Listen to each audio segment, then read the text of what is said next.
Welcome to episode 66 of Mitolife Radio. I'm your host, Matt Blackburn.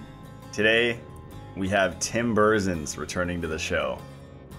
Tim is the founder of Amplified Vitality, a platform to educate people about the liver, metabolism, hormones, minerals, and even life philosophy. Just a really well-rounded guy. We talk a lot about the family structure, the family unit, parenting, and how that affects our psychology. I bring up his latest video, Strengthening the Energy Economy of Your Cells, and he gets a little bit into basically the subconscious and the conscious mind and how we can break patterns, which is pretty interesting. And then we jump into a pretty lengthy Q&A. We talk about 5G, neurotransmitters. We talk a lot about serotonin, stress, PUFAs. We get pretty deep into PUFAs, and he even shares his philosophy about fasting, which is quite different from what people like Danny Roddy, George E. Dinkoff, Ray Peat, Josh Rubin shares. And I just like that Tim's open-minded, so he's willing to experiment, and he has a lot of good info to back up what he's doing. So enjoy the interview. Here's Tim Berzins.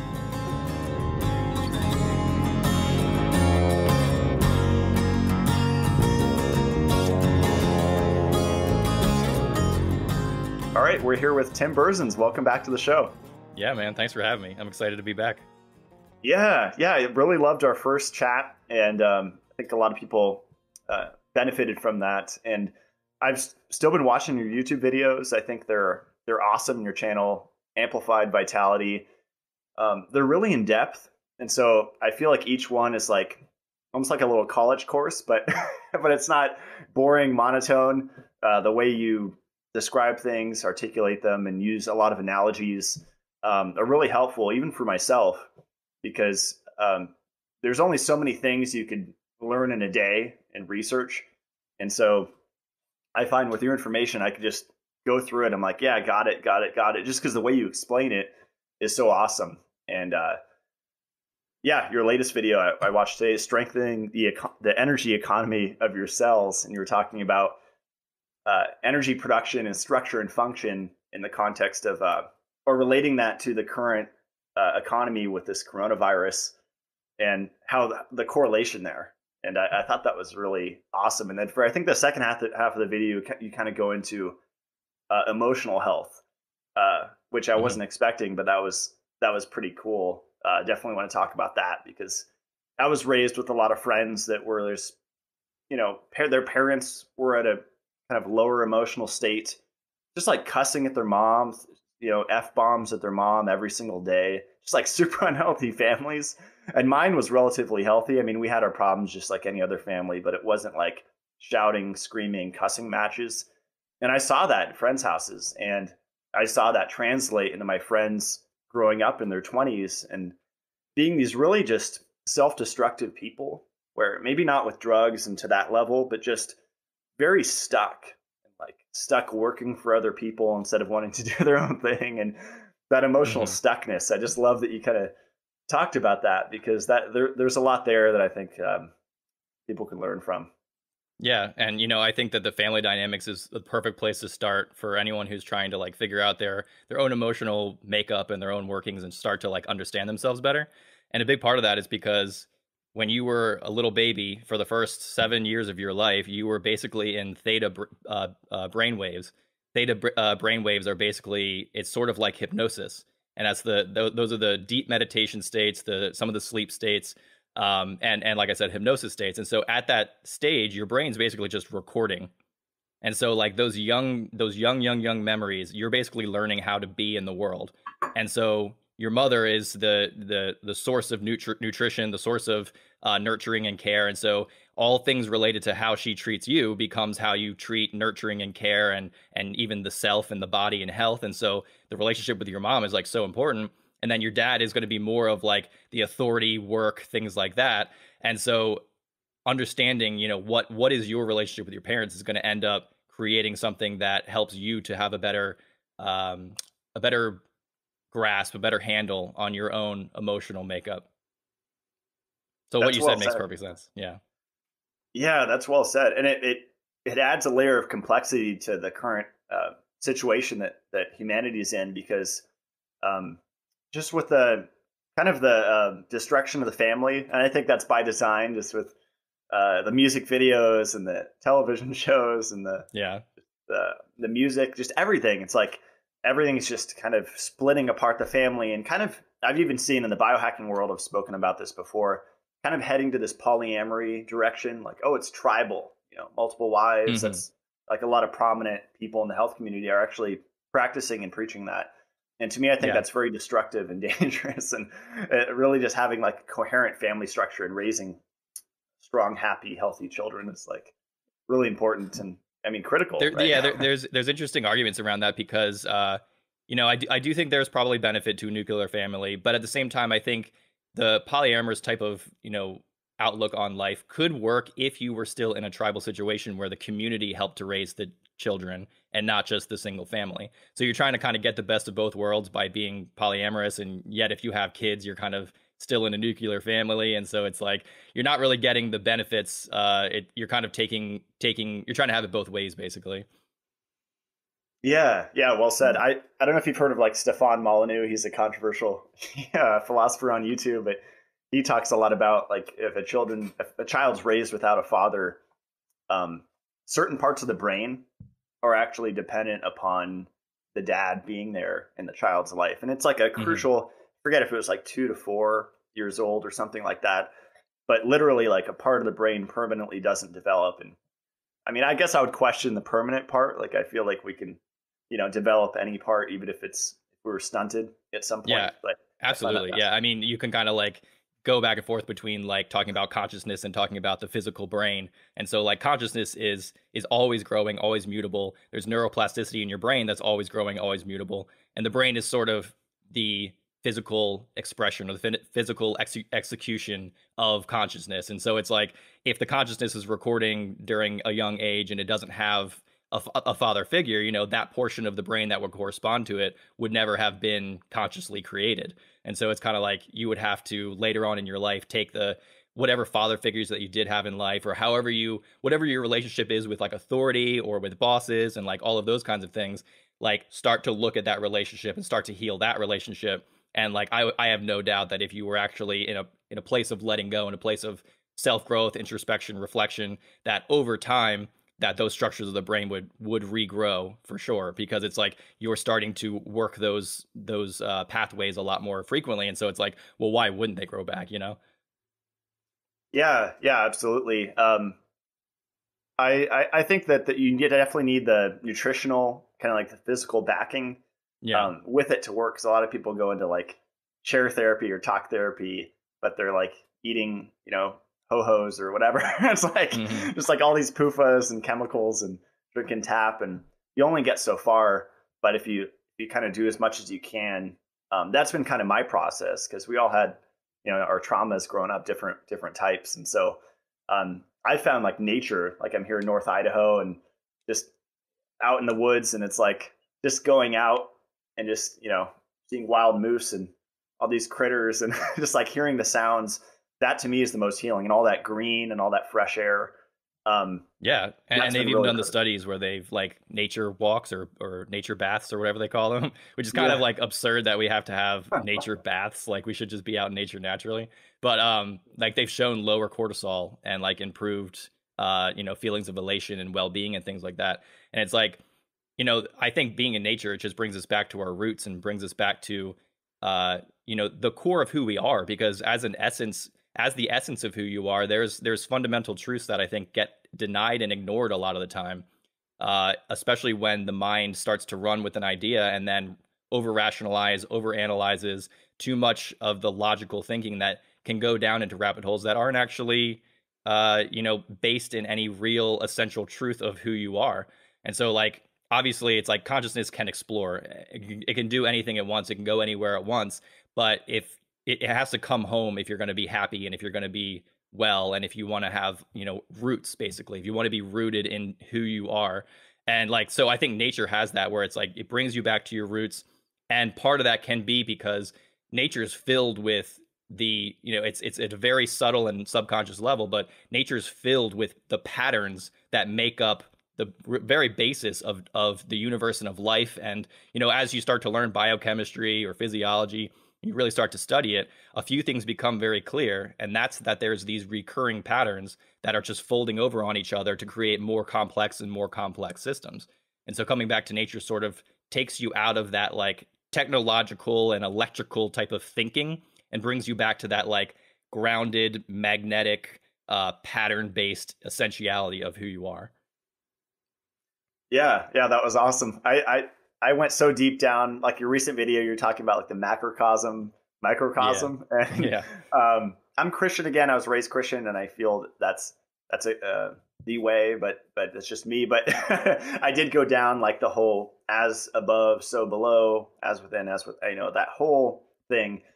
And Rudolf Steiner, Victor Schauberger, I studied a lot of people that looked at these patterns, and I definitely think there's something there. I think people tend to put a little too much meaning into it. Like, I guess it is like the signature of God, but that's really all there is to say. It's like people are trying to like figure out the code and stuff. I've seen, you know, of what that is. But yeah, there's definitely something. I think. Sorry, go ahead. Yeah. Oh, yeah. Sorry, I didn't mean to interrupt you. I was just going to say that I think that all the religions have deep core truths of humanity in them. So it's something that I think they're all kind of saying the same thing, but they're pointing from different directions. And so like it makes perfect sense that wherever you're coming from, you're going to dive down deeper into that teaching and learn more of the essentiality of who you are. Yeah, that's interesting. There's a creek right by my house, and a recent guy I was interviewed for Grow Sanctuary, my friend. He was saying that there's a type of effect. I can't remember what it was called, but it was the negative ions that are created with like a waterfall, but it's actually an effect that affects organisms. Mm-hmm. I'm trying to remember the name. I might have bookmarked it. But yeah, whenever I sit out there with a book, it's a totally different experience reading that book, feeling those electric ions coming into me versus indoors. Yeah, absolutely. And you know, I've also noticed that with I mean, there's a lot of research around like negative ion emitters or like rock salt lamps and things like that. So there's like a decent amount of credence to negative ions. But I always notice that, like, I absolutely love thunderstorms. And so like, especially when the storm's like coming on and it's like you can feel the energy in the air and it's like it's starting to get that moist feeling. You can just tell a storm's coming. Like, I love that so much. And one of my friends pointed out to me, he was like, you're probably liking that because of the negative ions, because there's like a lot more negative ions out there. And of course, it's not only that, you know, there's a lot more to it than just the physical structure, but it is very interesting that it's like, okay, well, the negative ions from the storm that are approaching would make you feel better. It would naturally attract you to it as a source of health, as a source of well-being, that's going to help to improve your organism. And another thing you said there, though, is the waterfalls and like being in nature and being around trees and things like that. Is that I mentioned this previously on my podcast with Danny, but the body has a 3-meter electromagnetic field around it, or up to a 3-meter. It doesn't always. It's only there when you're in positive emotions of like appreciation and gratitude and things like that. And when you come into the stress mode, that electromagnetic field actually collapses and it turns into more chemistry. So you start producing more of the cortisol and adrenaline and things like that. And so it changes the genetic structure too, because the genes are basically protein making machines, and they can make higher quality proteins or lower quality proteins. And that's basically the study of epigenetics, is like what proteins are the genes making? Are they making the good proteins? Or are they making the cheaper proteins? Like what's going on with that? And so like, if you consider that everything within your reality that you can experience to a degree is an interpretation, then you start to come to a place of recognizing that when physical stuff happens to you, whether it's social or physiological as far as your health goes, or, you know, even what's happening now with political and the coronavirus and like those kind of fear-based type of things, those get recorded in your genes basically as they create new proteins. And so you get to this place where you're creating cheaper proteins from that collapsed electromagnetic field. And so you're starting to produce worse chemistry and increasing more of the stress hormones, which could be ameliorated if you actually just trained your interpretation of reality to be more appreciative, to be more grateful, to find the things that you like within reality that you can be thankful for. And then as you do that, those grow and grow and grow, in the same way that as you take a blurry picture and you continue to define it and define it and define it, the picture becomes more and more clear. Well, if you did that down to infinity, you could continue to define, define, define, define, define. And so if you're doing that with appreciation and gratitude and being thankful and, love and joy and peace and all the other emotions that, are all up there really, really high on the scale of consciousness, then you're going to be continuing to define and mature those emotions to the point where you're actually going to create higher and higher, more detail emotions to actually accelerate you further. You're going to see things that you didn't see before because you just weren't trained to see them. I love that. That's it's so in contrast to I don't know if you've heard of Dan Pena. He's like the $1 trillion man. Yes, I have. Yeah. He's hilarious, and he cusses a lot, very like belligerent. But he said in a recent video, I just like watching people like that to see like what's being pumped into the like a mainstream alternative, Yeah, and kind of explore it and just kind of like critique it, understand it. Yeah, he's like, it almost sounds like he's anti-emotions. Maybe I'm just like, I mean, he's all about money, but it's like he was saying most people that come to a seminar have a lot in their emotional bank account, but in their physical bank account, they're bankrupt. And he was like, you have to reverse those. I was like, I don't think that's the way to do it. I think you want to raise both of them. Yeah. Unless you're like holding on to negative emotions. If he's implying something like that, I could see it. Like you're holding on to so many negative emotions within you that, you're continually trying to escape or avoid, and that makes you tight and everything like that. If that's what he's talking about, holding on to those energy structures instead of releasing them, then I could agree. But if it's a matter of like feeling good, then, definitely not. Yeah, it could be. It was just a short clip, so it could have been out of context. But, sure. Yeah. Yeah. Great points there. There are a couple of things I want to say. There's some movie. I've been watching movies again. I used to work at Blockbuster, and most of the movies are crap, I think, but a few times a year there are some good ones that come out. And we were talking about nature, and I don't know if you saw like Blade Runner 2049, the new one. Yeah. And Ad Astra with Brad Pitt, or like Tommy Lee Jones's dad, and he's like at Jupiter, and he literally goes out into space to find his dad. Travels, and like it's actually pretty good. But in both of those movies, the reason why I brought that up is they had simulations of nature, and I really like sci-fi, really like space movies, and just future stuff. And I noticed in almost all of these movies, there's even Sunshine had it. There's like a nature simulation in the ship where on the wall it's actually and I wonder if it's like a programming that they are doing, Hollywood or whatever are putting on us, because even at the airport I notice there's like pictures of nature, like electronic images that are flashing and changing inside the airport. And it's almost depressing to see that, because it's like it's nowhere near. I guess it's just, I don't know. I guess that's kind of where we're heading, though. Well, I wonder if that's like an attempt to calm people down, in a public crowded place, to keep people calm. It's like, we'll give them nature sounds and give them images of trees and things like that. So maybe that's what the thinking is there. I would be really interested, though, when we get to the place where we can have full on simulations, it would be really interesting to see if they could measure differences in whether it be hormonal output or even subjective experience being in a full-on simulation of nature versus actual nature. Because my intuition tells me that there's parts of nature that we're not necessarily aware of yet, that we still haven't explored, which could include things like that electromagnetic field that I was talking about.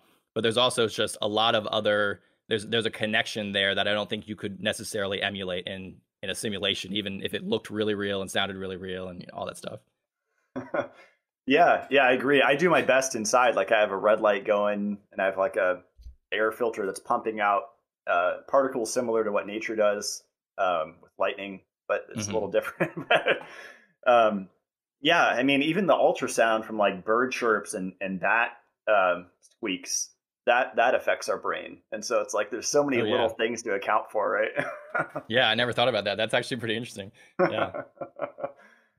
And another thing I want to say is I used to try to ground myself. This is when I was raw vegan, to absorb lightning strikes. Like indoors, I would have like a rod going out the window into the dirt, like 3 feet, and then I'd touch these conductive silver pads while I was, playing a computer game or something, or researching or watching a video.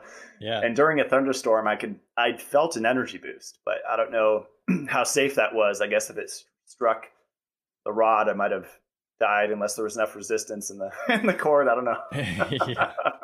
Yeah. Well, thankfully that didn't happen. Yeah. But yeah, there's definitely something. I love thunderstorms as well. I just wanted to circle back on that. But yeah. But yeah, really great points about the emotions. I just grew up with so many friends that I since, I don't talk to them anymore because they couldn't move out of these lower states. And I noticed that I was advancing in life just in every aspect, like physically, emotionally, financially, spiritually, and they were stunted in all of those aspects because they were holding on to, like, whether it be anger or resentment or grief or whatever it was. And it's just like they kind of have to choose that for themselves, right? Yeah, it really does. And I think that's part of the process of waking up is really to wake up to the fact that your person, your body, your name, that you have a relationship with that entity, whatever you want to call it. So like, the entity of Matt that's talking to me right now in this podcast, that entity took a path that other entities didn't take, your friends that I'm from childhood and everything like that. And so what would be necessary there in order to consciously make a new choice? Well, you'd have to become aware that so how would you say this? You'd have to become aware that there's a difference between I and me, that there's a difference between the awareness and the person that's within that awareness. And so as you start to explore this and become aware of it, you can start to recognize that you can shape the way that your character develops through this game of life. And once you know that you have the ability to do that, then everything becomes an opportunity, a challenge, a growth, sort of like a video game where you have like the leveling up and all that stuff. It's like you view these opportunities that come to you in the context of the trajectory that you're going versus whether or not it's exactly where you want it to be right now. And so if you had some performance, let's say you had like public speaking or something, most people are pretty afraid of public speaking. A lot of fear comes up. And it's like, if you were able to at least let go of the fear enough to put yourself in that position and do a public speaking event, then what you really don't want to do is judge your performance and worth based off of how you do during the talk. What you want to do is view that this talk is experience points that you're now gaining, so that as you go through it, even if you do terribly, and of course you don't want to do terribly, you want to do your best, you want to prepare for it, you want to be as present as you possibly can. All of that makes sense. But as you continue down that road of trying to be more present and more aware and looking forward to where you're going and gaining experience points from it, there's so much less pressure on it. And there's no like judgment and collapsing into whether you're worthy or not of being someone who's a public speaker. Now you just become someone who is always getting better. And then within months or years, you will very quickly become a great public speaker. It doesn't matter where you start. It matters where you go. That was awesome. I'm really glad you made all those points. And that's, I have a lot to say on that, actually. In community college, I took a public speaking course, and it was definitely not my strong point. Like I was always the shy kid up actually midway through college. Like I never imagined I would have a podcast or even be a prominent voice in the health community or whatever. Mm-hmm. And my main issue was I would have blushing or a flushing of the face where I'd just go completely red and I would forget everything I was going to say and I would just completely freeze. And that would happen like clockwork, like every time when I was in front of the class, even if it was a small class. And at some point, like you said in your video, your latest video, it's the noticing that matters, just noticing the patterns. And I started just noticing whenever I would blush or get that flushing, I would just say, okay, it's happening. And then it would go away quicker. It would still happen and it would still go through the process, but it would be over a lot quicker. and I was able to, there wasn't as much of a hiccup. And eventually, when I did that enough, which I think you talked about in this video, it becomes like I didn't even flush anymore, and I could get in front of the class, and they all enjoyed it, and I was getting better and better at it because I stopped that pattern just by doing it over and over. The reaction to the external event starts to become duller and duller and softer and softer, until the point where you don't have any reaction at all, and now you're in full control of your organism. So that's like the awareness being in control of the character. You've now come to a point where the character is not disobeying the awareness. The character is now on board. That's really what the meaning of surrender is. And whenever people talk about, like spiritual surrender or anything like that, you're not like surrendering to something outside of you. You're surrendering to you. You're actually letting go and trusting that you can do it, that things are good, that well-being abounds, and that life is worth living, that being is worth being. And so, that's what surrender is really about. It's about letting go and then allowing your character to actually listen and obey the awareness that's directing it. And of course, part of that comes down to building those habits, though, because, the awareness can be, or the director of your mind can be a tyrant, and it can try to force the character to do things without any reward, slaving it away, always telling it it's not good enough, work. And it's like, well, what kind of, would the character really want to carry out those things if the tyrant's being like that? It's like, no, of course it wouldn't. It wants to rebel. And so it's like the character's rebelling and the director is a tyrant.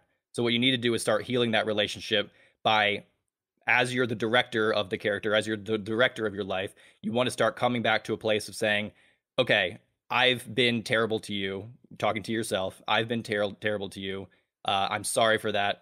How about we come to an agreement? How about we negotiate and come to an agreement, so that now, if I'm going to ask you to do something, I want to get your agreement first. And then as I get your agreement, what I'm going to do is I'm going to offer you some sort of reward to say thank you for doing what you did. I mean, think about it. If you were a boss in a company and you didn't reward your employees and just grinded them into the ground with hard work, it's like your company's going to fail. You're not going to be effective. You're not going to accomplish what you need to accomplish. And it's the same way with life. But the problem is that we don't separate ourselves in that way and recognize, and we don't become aware and recognize the character that's playing through our life, and recognizing that even though we want certain things, the character that we are has to fulfill those things. And we are way more complex than we are aware of. So we need to start tuning into that and becoming aware of, okay, the character, what does the character want? How can I have a conversation with it? How can I start to mold and harmonize myself with myself so that I can be more effective out in the world? Not only effective as like getting things done, but like, what's the point of your life? It's to be fulfilled, to be happy, to share that joy with others. If everyone was just working all the time for some external goals, and then we breed a new generation who is also just working for external goals, then life's just a one long misery. It's like, what's the point of that? That's not the way that we want to approach it. We want to approach it where obviously stuff needs to be done in the external world, but it should be based in joy and well-being and the betterment of all, basically. I love that. Yeah, so many good things there. When I was living with my parents, it's like 5 or 6 years ago, I was, I would say, underworked and just kind of, lazy gamer. And I was studying health, and I wanted to apply it and share it with others, even though it was very limited looking back. I was like preaching vegetarianism or whatever, or like paleo ideas at some point. Yeah. But at least I was trying, and I was connecting dots as much as I could, but doing the best that you could with what you had. Right. Yeah. Yeah. It seems like there's two extremes. Like there's people overworking, which is where I'm at now, because I instilled in myself from, watching things and stuff, like this really, really strong, like just work all the time. Like I could just do that. I could work 12-hour days every day, no problem. But I used to be underworked. So it's always finding this balance of like, okay, I have a lot to do, just make a list, get it out of my head, put it on paper. My friend David would always say the brain isn't meant to hold on to things. Like we're supposed to put things out of the brain, like write it down like a to-do list or a task list. Or if you go to the grocery store, you make a list of the items you're going to buy, because the brain isn't designed to keep those things. And actually that will stop. It's like the RAM of a computer. Yeah. Yeah. Yeah. It's like it's short-term memory. It doesn't hold that much.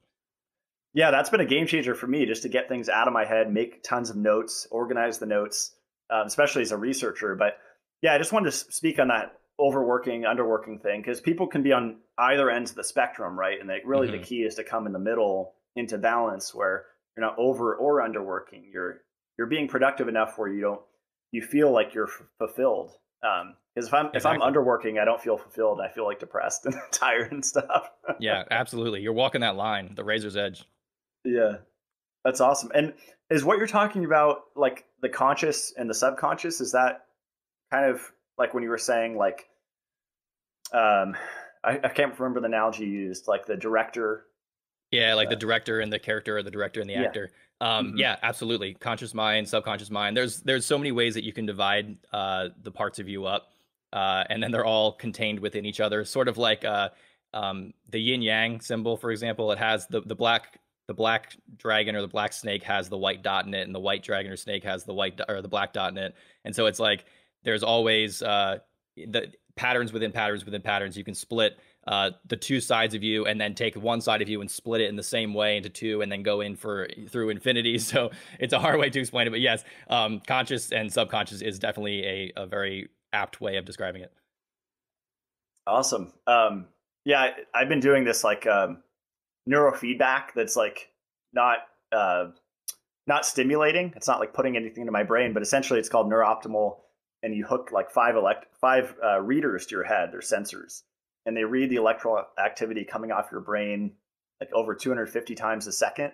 And while this is happening, you're listening to like instrumental music, like spa almost music, for 30 minutes. And whenever it senses that your nervous system, your CNS, is going off track, it'll actually stop the music for a millisecond or a second.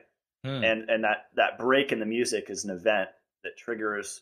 It basically is mirroring to your brain what it's doing, and so it can reorient whatever way it wants to. And that's been really cool. There's so many tools available to us. That's like a super high tech one. And like usually people have to find a practitioner to do it, but I think there are a ton of tools available, and people have no idea. I mean, even just regulating your blood sugar, right? I mean, that's a start, I think, because when I was doing fasting 23 hours a day a couple years ago, I was all over the place emotionally, and I couldn't ground, and I couldn't stop the stress response. And so, um, definitely, what you share plays a part, in the emotional balance.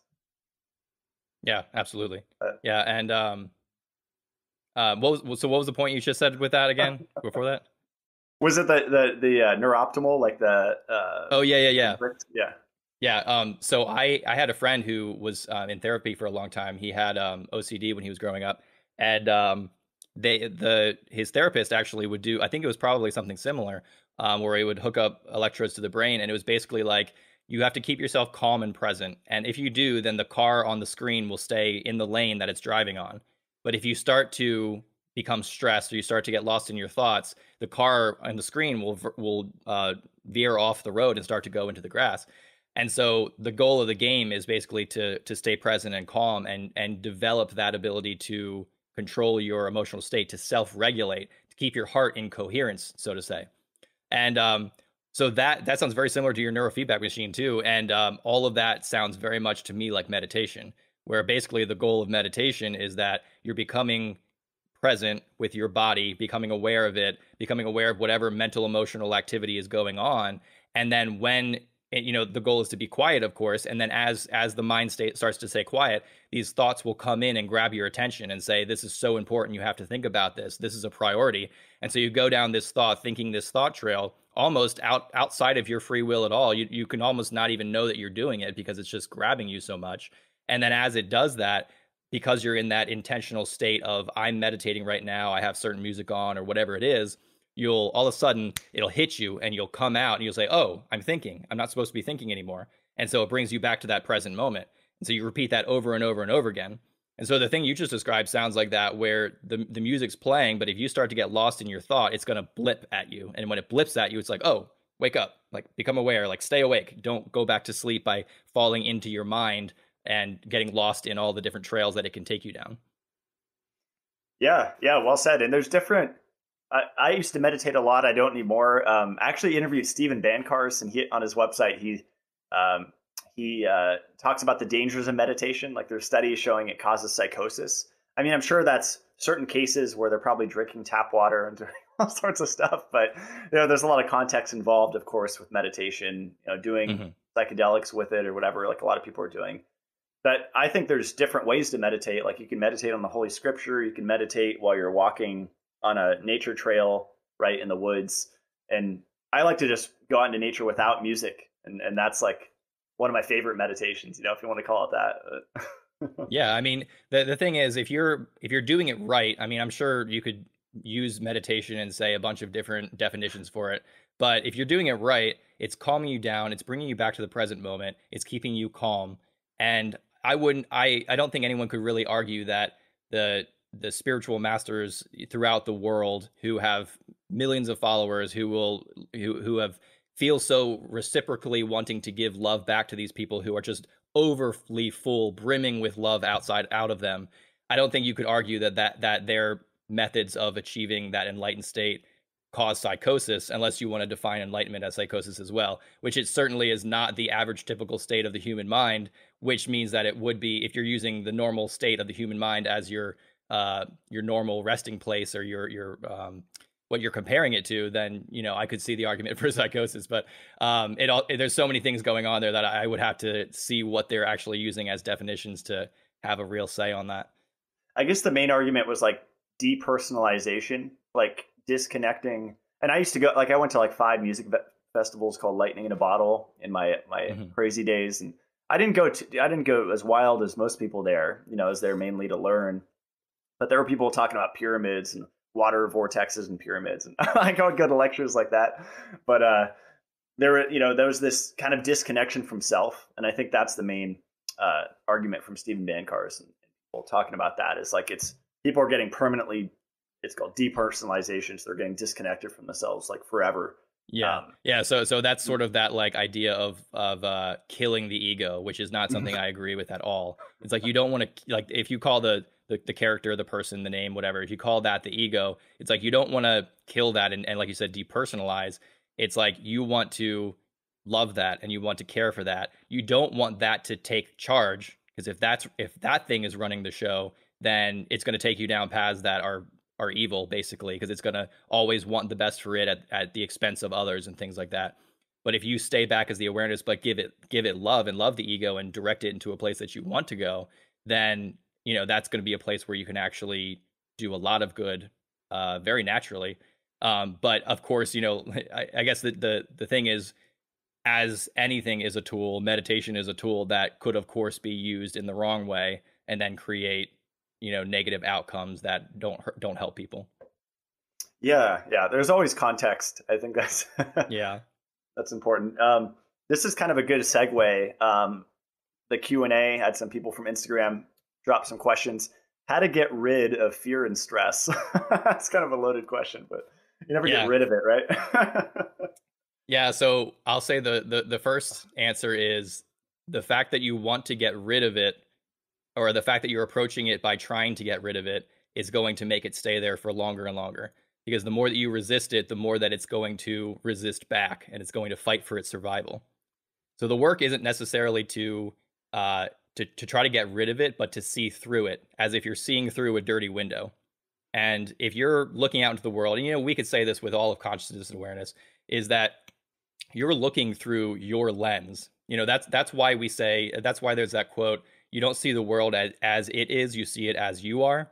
And the reason is because you're viewing everything through your lens. You can't see anything other than through the eyes of self.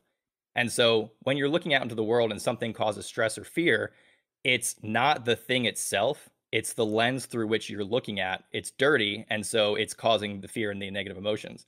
And so if you can look through the fear and see it as, like there's an Alan Watts thing I really love, that's fear is like a ghost, where if you let it scare you and you cower to it, it's going to have control over you, and it's going to get bigger, and it's going to look, so ominous and scary. But if you just walk straight into it with confidence, with your head up and your shoulders back, then it just evaporates. It just vanishes. And so that's the way that all fear and stress basically exists in your body. You have to face it full on and allow it to be there and let it work itself through. So a really good way to do this is to think about the process of letting go, which is to not resist or judge or condemn the emotions or the stress when they come up, but instead to simply allow them to be there, accept them, and start to work with them and incorporate them and integrate them into who you are. It was Carl Jung who said, um, "I'd rather be whole than good," and I think that is an amazing quote. And of course, the end of that, the outcome of that is that if you're whole, you're going to end up being far more good than you could possibly be if you were trying to be good.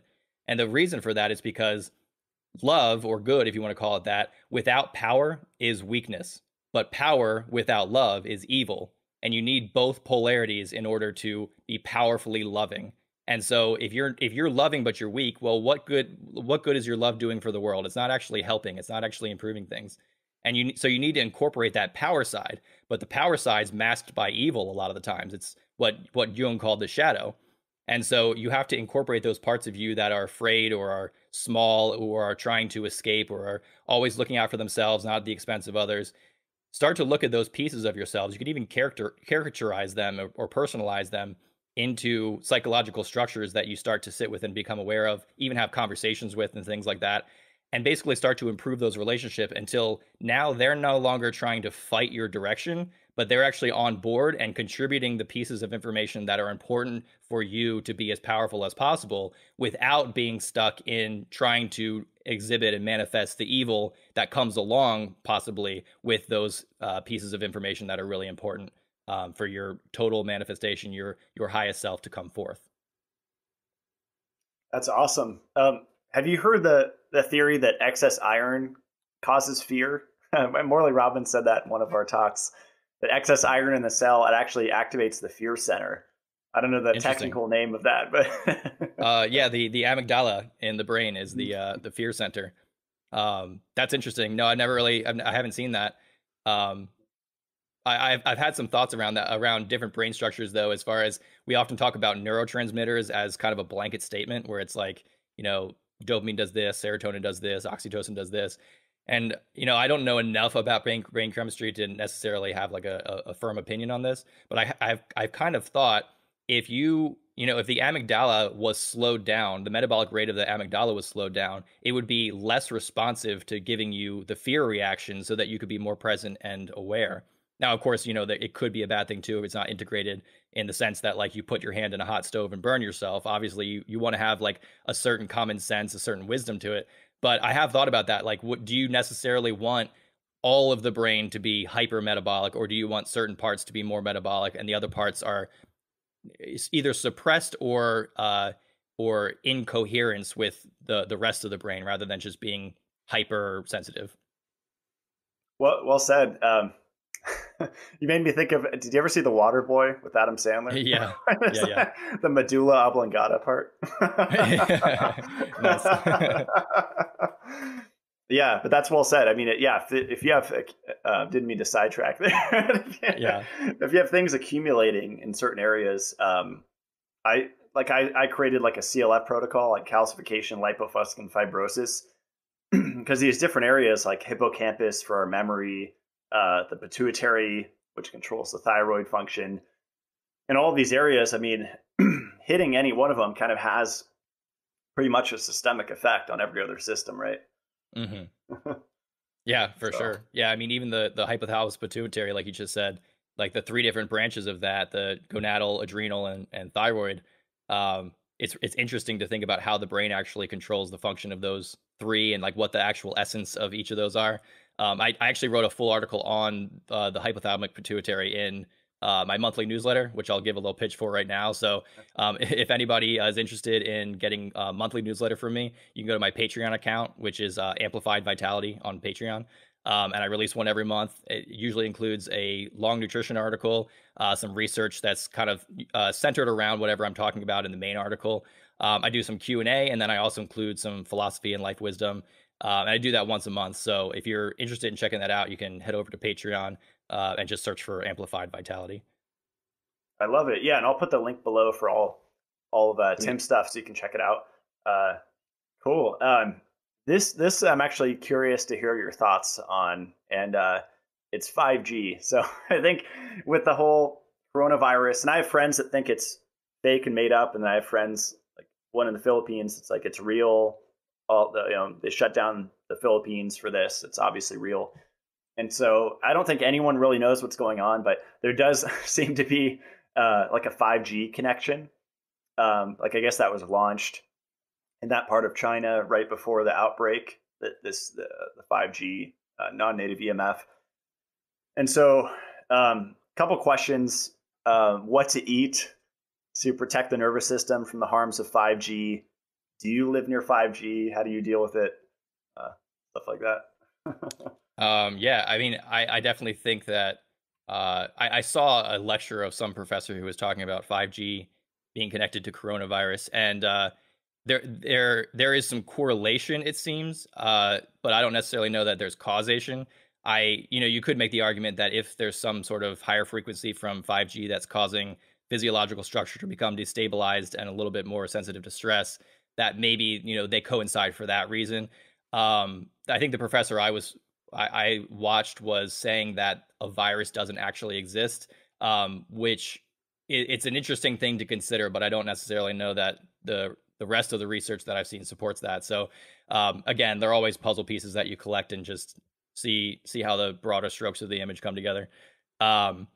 But as far as 5G, I don't think I'm in a 5G area, but I actually haven't checked. I haven't really looked into that. The one thing I will say is that, so as far as diet and nutrition goes, you definitely want to be following all the basic recommendations of, getting plenty of vitamin E, getting plenty of carbohydrates, adequate protein, especially protein coming from collagen and bone broth, limiting fat overall, and especially limiting polyunsaturated fats, which are, less stable because of their double bonds. And, and if 5G does have higher frequencies that they could destabilize polyunsaturated fats at a higher degree, I could see that being a plausible argument. So you want to be making sure you're doing all those things and making sure your mineral balance as well, your micronutrition is on point. All of that stuff, I think, is generally going to be helping the organism against any sort of destabilizing effect or stress that comes on. But I do also think that the fear and worry that comes from thinking that your body's going to become stressed and destabilized and you're going to get the virus from this 5G, it does actually make you more susceptible to it. So that doesn't mean that you don't take action steps, because of course, if there is something that is going to cause you harm of some sort, then you do need to look into it. You do need to have your feet on the ground, be practical, make sure that you're actually taking the appropriate steps. But make sure that you're doing it from a place of wanting to take care of yourself and not doing it from a place of fear.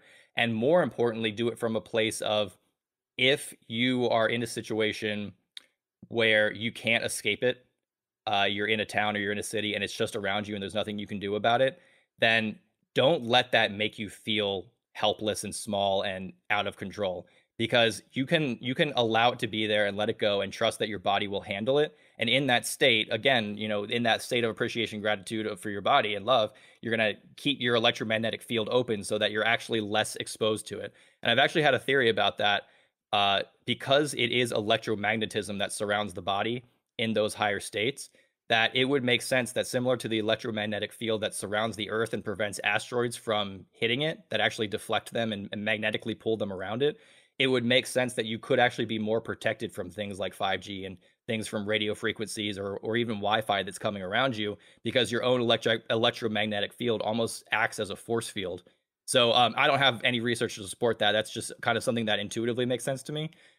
So, I mean, my main recommendation for anyone dealing with 5G that they actually feel threatened by it or vulnerable to it is to start to let go of the emotions of vulnerability. And, again, the content of the thought of 5G doesn't necessarily change. It's still there. It still might be harmful, but you could be immune to it if you stay in an appreciative and grateful state. That was awesome. Yeah, I completely agree. I have friends that are just completely devoted to only researching 5G, and I think it's definitely an issue. Like, I always refer to Martin Paul. He has great lectures on YouTube, tons of YouTube videos of him speaking about it. He's one of the world's experts on non-native EMF in general and their biological effects, but especially 5G. And we know that calcium efflux happens, so calcium floods into the cell, and that's, you know, the same as the stress response. And Yeah, so absolutely. Part of the carrying out of the stress response. Yeah. yeah. So my recommendation is always like magnesium bicarbonate, or bathing in like magnesium chloride foot baths or whole baths or whatever. Mm-hmm. Magnetico sleep pad, Shilajit, vitamin E, Blue Shield, Somavedic. We have a lot of solutions, but I think people tend to go crazy and put like stickers on their phone and like, you know, try to like, you know, coat their room in aluminum foil or something, and it's like going really crazy. And I think just taking care of the magnesium piece or the vitamin E, like there's a lot of like practical things we can do.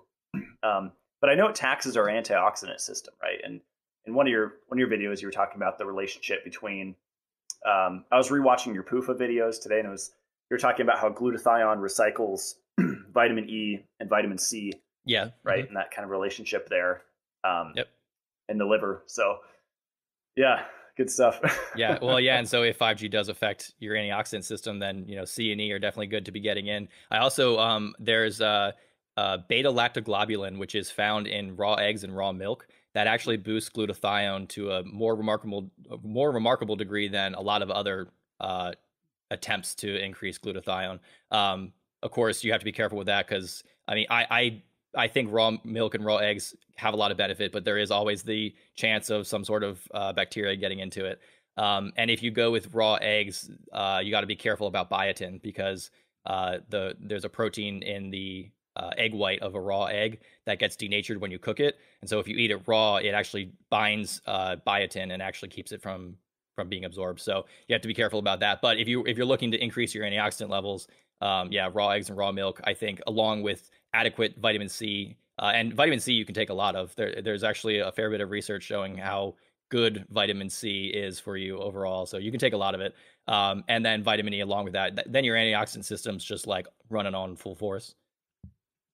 That's good stuff. I do both raw milk and raw eggs. Here in Idaho, it's like repeat heaven. You have coffee everywhere. You have milk everywhere, like Guernsey raw milk, like in the regular grocery store and every grocery store, and just awesome raw goat's milk. And I used to do raw eggs. I think it was back in my Augenus Vonderplants days. I would do like a dozen at once, but I would crack them in my hand and then let the white run through my fingers, and then just slam the yolks. And I like the taste of the raw egg yolks. That's gnarly.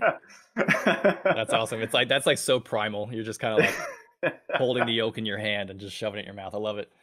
Yeah, we just got 10 chicks we're raising, and really getting the homestead going. Got a baby goose yesterday, which is a handful. It's like a baby. Like it literally follows us around on the floor. Like it, awesome. It needs a lot of attention. I love that. Yeah, I want to start getting into some of the like farming my own vegetables and things like that. And I'm definitely not at the level of getting animals, but that's so awesome that you can do that. Yeah, I've been wanting to do it for like a long time, years and years. And yeah, just to give him all the stuff, I'm gonna give him like my vitamin E supplement, PUFA Protect, and like all the good stuff. And that's really interesting. Beta lactoglobulin. That's cool, because I interviewed a microbiologist, Kiran Krishna, on one of my previous shows about immunoglobulins, and they created like a bovine serum extract of different types of immunoglobulins. It's like mainly an IgA supplement, but there's like there's like 3 or 4 forms of it. Yeah. And I definitely noticed a boost, but I know there are a lot of things you can do. Like I think in one of your videos, you were saying immunoglobulin is increased and cortisol is decreased by gratitude, right? Yeah, it's crazy. These studies that within 4 days of meditation and gratitude training, they can get people to show. I think the numbers are 150% boost in IgA and something like a 50% reduction in cortisol, which is insane. And especially for people who are dealing with high cortisol issues. I mean, obviously there's a momentum here. So this isn't like, oh, if I'm just going to be grateful, then all of a sudden my cortisol goes to 0. It's like, no, you're in a fast moving stream right now. If you want to slow the stream down or change the direction, it's going to take some time. But starting to look at things in your life and finding reasons to appreciate them, like against all odds, even if it's like, why on earth would I appreciate this shit job that I'm in and the boss that treats me terrible? It's like, why would you do that? Well, okay, there's something you like about it. Start focusing on those few things and let go and stop focusing on the negative things. And then what you're going to find as you continue to do that is you're going to feel better and better. You're going to find more things to appreciate. And then as you do that, you're going to start not only being happier, you're going to be more fun to be around. People are going to like you more. You're going to exude a more positive energy. Your body's going to be healthier. You're going to start performing better at your job. Now people won't treat you so shitty at your job anymore. Your boss is going to be nicer to you, and your actual situation is going to turn around, all because you took that consistent and committed effort to start appreciating things in your world more than you are at the current time. There's always something more you could be appreciating. And on top of all that, how good does it feel to just truly appreciate something? It's like an internal massage for yourself, an energetic massage, if you want to think about it that way. So just sink into that and commit to it, and just give yourself that great feeling.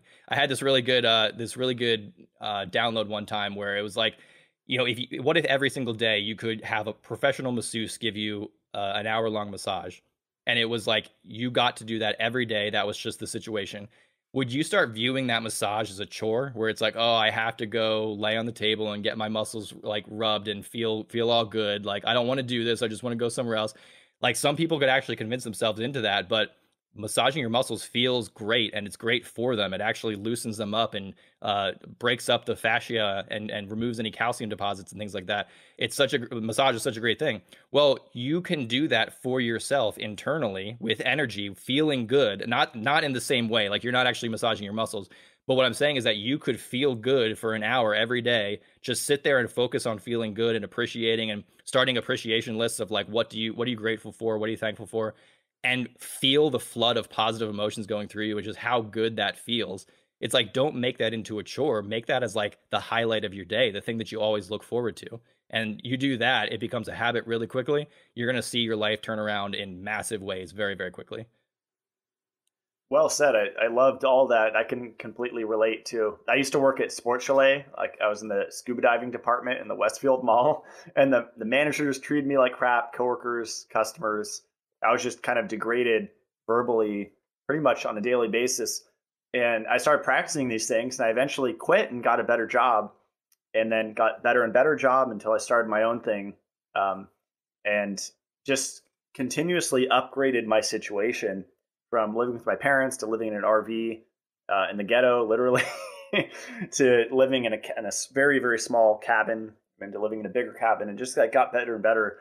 And yeah, I can completely attest to what you're saying with the just the emotional component. Whatever spiritual beliefs, just whatever situation you're in, you could always change your emotional state. And exactly. And I mean, that's really the point of all of that anyway, is it's really guiding you towards living life, orienting yourself within life properly. And so, you know, something that makes you feel good and helps everyone else around you by making you better at living life, you know, that's great. That's an awesome thing. That's proper orientation within life. That's awesome. And circling back to vitamin C, this is something I kind of got into it with this woman on Facebook. It's kind of funny, Doris Lowe, and she's like kind of like a Dr. Jack Cruz type, but they kind of battle too. But I guess the same, like, quantum information, and similar but different. And every post she says, "Have you had your AA today?" Meaning ascorbic acid. So like coronavirus, the solution's ascorbic acid, vitamin C. And I'm kind of conflicted myself, because I've talked to Morley Robbins, who I consider a colleague mentor, and he's very against citric acid, ascorbic acid, ascorbyl palmitate, any form of synthetic vitamin C or extracted vitamin C, or just that one ascorbate compound, because and this is a weird debate. I don't know if you can shed some light on it, but some people say vitamin C is just ascorbic acid, and then a lot of people say there's vitamin P, vitamin J in it, and it's like a circle with, you know, cut into 4 squares like a pie. And there's J, there's P factors, there's ascorbic acid, and then there's copper. And so vitamin C, whole food vitamin C found in like berries and fruit, is actually like a complex. So basically, the theory, the reason why I'm saying all this, is when you take something like ascorbyl palmitate or ascorbic acid, it'll actually take your copper in your body. Have you ever heard that? Because it needs to become whole. You take, I guess it's all in balance, right? If you're doing beef liver, I guess it's pretty safe. But I just heard you say, like, it's safe to take vitamin C in high amounts, and I'm just curious your thoughts on, is that ascorbyl palmitate, which I know that's the fat soluble form of vitamin C, which is very Right. interesting. I think that has applications. Um, I guess that would be safer if someone's like on an animal kind of based nutrition program with a lot of bioavailable copper in there and fruit coming in. But Yeah, yeah. I mean, any I think thoughts on in all general, that? yeah, I think in general, so I don't necessarily know in depth the arguments for synthetic vitamin C versus ascorbyl palmitate or for ascorbic acid or any of those things. Um, I do know there's some research from Linus Pauling from a long time ago that showed some, basically the vitamin C was so important for so many different functions. And knowing that reactive oxygen species and free radicals are the base cause of inflammation and of metabolic slowdown, especially when those reactive oxygen species are present in the mitochondria, then it makes sense that an antioxidant would have such wide-ranging effects within the body, such beneficial effects. Um, I don't know what forms they used in that research, or if they also supplemented with copper or something to make sure that they didn't, deplete the patients. But it is, in general, I would say that vitamin C is very important, very healthy. But along with that, I do think that there is something really important to be said for the uh, superiority of vitamins coming from food and food-based supplements versus from synthetic supplements. And a big part of that is because nutrients are complexed in ways that we don't actually fully understand yet. We can't just extract a single chemical in a reductionist type of mindset and then inject it in someone and expect it to have the exact same biological effect that it would if it was in a completely natural food source that maybe it's bound with different minerals, bound with different carbohydrates or fibers and things like that. And so like the body was really, I mean, obviously the body is very much geared towards running on food and food sources. I mean, I've even heard arguments around the sodium in celery juice, for example, being complexed in a way that's unique to just sodium that's different from sodium chloride. And so, yes, if like you're looking at all the different enzymatic functions and how the minerals or how the nutrients work within the body, like, yes, the individual chemical is biochemically going to act in a certain way and going to have certain reactions and all those things. The question is, what's coming along with it to control other processes that might seem unrelated to us now, but later on we look back and say, oh, these processes are actually connected in some way. And if you're having too much vitamin C from a synthetic form, maybe it's depleting you this other process, and so your body gets out of balance. So I mean, and all in all, I actually think that one of the bigger things I see with clients as far as a health issue is they're taking too many supplements sometimes, where it's like you kind of need to come back and like, I'm not saying supplements aren't good, they're definitely good, but it's just like you want to make sure that most of your nutrition is coming from a solid diet, and then the supplements should just be, I actually would say they should just be little experiments to see if they make you feel better. And if you're taking something and you haven't really noticed anything for a month or 2 months or 3 months, then stop taking it because it's probably not helping you. You can't, for a long time, I had this mindset of, okay, well, this supplement's doing something for me, even though I can't feel it or even though I don't know. And then, I got to the point of taking like 20 or 25 supplements, and I'm just like popping handfuls of pills after each meal. And it's like that, first of all, that's no way to live. Second of all, my health was not getting any better. It was definitely getting worse. And all the fear and anxiety of like, if I don't take this, then I'm vulnerable to some bad thing happening to me. And that goes right back into the talk about emotions. And so, it's like, it's all connected and everything. But so basically what I would say, without giving too much of a definitive answer, just because I don't know the arguments for those forms of vitamin C, is that it's always best to get whole food sources of vitamin C. That's why it's so important to drink your orange juice, eat your fruits, and I think red peppers actually are higher in vitamin C than a lot of other plants too. So, get your vitamin C from a variety of different food sources, and also, similar to what we just were talking about with that, different food sources might have different complexes of vitamin C, and so it's always important to look at the whole food source and see, how does this food make me feel on the whole? Like, how does this food make me feel? So you're going to a higher and higher level. And I think that high level is really important. And sometimes the mind can get stuck down into supplement rabbit holes and sort of lose track of that overarching structure that needs to be there. Yeah, I've definitely been guilty of that. Yeah. And yeah, so many It's a good phase things you have to go through.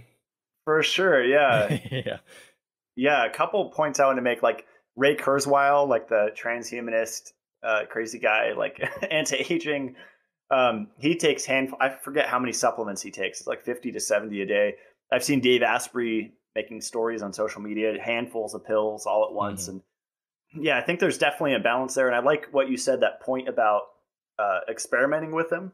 I just have a special place in my heart for supplements. I had a friend that worked at Sprouts in the supplement section. I mean, I used to go in there with him and we would just chat for hours and I would help customers with him. And he would sneak me into like trainings for employees of different companies. And I would hear lectures on elderberry and different things. And it was just a lot of fun. I think there's definitely an application for supplements, but I think they are not meant to be the primary, like that isn't where people should start with health. Although it is exciting, it is fun, it's something new. People like doing, like trying supplements. It's just part of human psychology. But yeah, it's like a mild form of drugs. It's like a mild acceptable form of drugs. Right. But yeah, I definitely agree. Whole food first when you can, and like with my vitamin E supplement, I personally take it when I have a steak, like grass-fed local steak. And I feel it because there's already vitamin E in the grass-fed meat, and then I'm just bumping up the D-alpha tocopherol, or with pastured eggs because that has vitamin E in the yolk, so I'll take vitamin E with that. I just think I feel better when I take vitamin E with a food that already has a little bit of it in it. I agree. It might be the I agree complex entirely with it. Yeah, you're just bumping it up. And the other thing I want to say is Adam Bergstrom. I've interviewed him, I think, 3 times on here. Potatoes. He says potatoes have vitamin C. Like 1 potato matches the RDA. It's dehydroascorbic acid. And I've asked him before if cooking harms it, but he said no. I mean, he's a big repeat fan, you know. So yeah. I just recently saw that argument, the dehydro form of ascorbic acid. Yeah, that's awesome. I haven't dove into that either, but that makes a lot of sense. I think potatoes are one of the best foods you can eat. Yeah, because here there's been snow on the ground for 6 months here in Idaho, and so I've had barely any fruit. You know, just out of season, shipped from Mexico just for fun here and there. But I've mostly been living on like eggs, raw milk, steaks, potatoes. It's pretty much the majority of my diet. Yeah. And I feel great and slather in a lot of butter, a lot of sea salt. And I've experimented many times with just having potatoes and butter and salt as a meal, and I feel amazing. Supposedly it's a protein source, but that's something to experiment with. You probably want to have a cup of bone broth with it. You know. Have you heard the potato hack diet? Yeah, my friend was into that. Yeah, it's another diet. yeah, exactly. I've never tried it, but it's a pretty interesting experiment, I think. It makes, there's a lot of things. It's almost like the Anthony Williams celery rabbit hole, right? I mean, people can get that crazy about just potatoes, and I feel like it's too laser, like it's too like, definitely, you know. For sure. But yeah, I think potatoes are awesome. We're growing them here in the greenhouse, and a lot of fun. Okay, continuing in the Q&A here. Serotonin. It's probably connect this to the emotions. Someone's curious about serotonin being a stress mediator, how to lower it. I know you had a whole video, I haven't seen it yet, on selective serotonin reuptake inhibitors. And I actually want to have a whole podcast on this. People have requested that, on the antidepressant industry, because this is kind of like the PUFA issue, right? And the vegetable oil topic. It's just as misunderstood with SSRIs and serotonin in general, and people are trying to raise it even in the supplement industry with taking like tryptophan and stuff. Yeah, but you actually want to lower it. Yeah. So it's actually a stress hormone, right? I mean, we've kind of been taught it's a feel good one, and that's even. I see big like Mark Hyman and just these big accounts like eat your nuts and seeds for serotonin. You know, yeah. Well, so it's interesting, and I've actually shifted my views a little bit on this, and not in a sense that I don't think what I said before is true, but more in the sense that there's more to the story, I think, than just saying serotonin equals bad. But as far as the what serotonin is, it's called the happy hormone, which I think is like a double misnomer because it doesn't make you happy and it's not a hormone. It's a neurotransmitter, and it is involved more with the hibernation response. So animals actually can't go into hibernation if they don't have serotonin. Similarly, learned helplessness and PTSD, those are all associated with very high serotonin levels. And they'll basically, the way they do that is it's a pretty sad experiment, but they'll have an electrical shock pad that they put a mouse on, and they can't escape from it. And they'll see how long it takes for the mouse to just give up and lay there. And so the mouse will keep trying. After they've repeated that experiment enough times where the mouse has given up a couple times, then the mouse is way more likely to give up far quicker, which means that they have an acquired learned helplessness. And so learned helplessness is associated with higher serotonin levels. So it's almost like the analogy you could draw towards the way that your life, as far as the brain chemistry of serotonin goes, is that the more times you've tried to do something that you wanted to do in life and been knocked back down and then gave up, the more easier it's going to be for you to continue that pattern of giving up. You're going to continue that momentum of giving up, which is the state of learned helplessness, which is the higher serotonin levels. And so there's obviously the psychological thing to get around that is to start changing the momentum, to start very small. What's a really small thing that you can do today in order to shift, to make your life a little bit better? That I love this. This is from Jordan Peterson's book. He talks about pick something that's small that you not only could do, but that you would do, which means going back to that idea of the director and the character, you actually, okay, what could I do physically today? Well, maybe I could, my room's a whole mess and I can't do the whole thing. Well, maybe that corner over there I could clean a little bit. And then it's like, okay, well, you could clean that corner. You're physically capable, but like, would you actually do that? Or are you going to have to try to force yourself? And if you like, okay, if you won't do that, then pick something smaller. Pick like just literally the smallest thing that you can clean up in your room, and then start there and just do it. And as you do that, now that giving up mentality of nothing's worth it, the nihilism, nothing's worth it, life's just going to smack me down if I try hard or anything like that, that starts to very slowly over time fade away, because now you're starting to build this momentum of wins. You're starting to win multiple times. And so then the serotonin is going to start, theoretically, if serotonin is connected with learned helplessness, going to start to lower. The one thing that I think is really confusing about serotonin, maybe I would say, is that certain drugs like MDMA and I think even LSD or psilocybin, they actually do increase serotonin along with a couple other neurotransmitters. And the increase in serotonin is related to the feelings of euphoria and connection.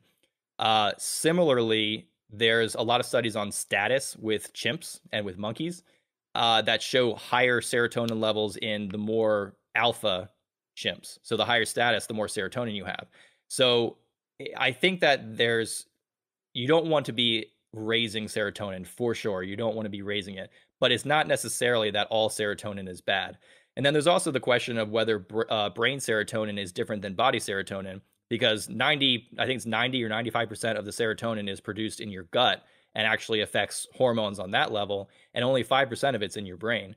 And I believe the serotonin can't cross the blood-brain barrier. You need 5-HTP or tryptophan, like we just mentioned, in order to get absorbed into the brain and then synthesize serotonin there. So maybe there's something else going on, a difference between the body serotonin and the brain serotonin.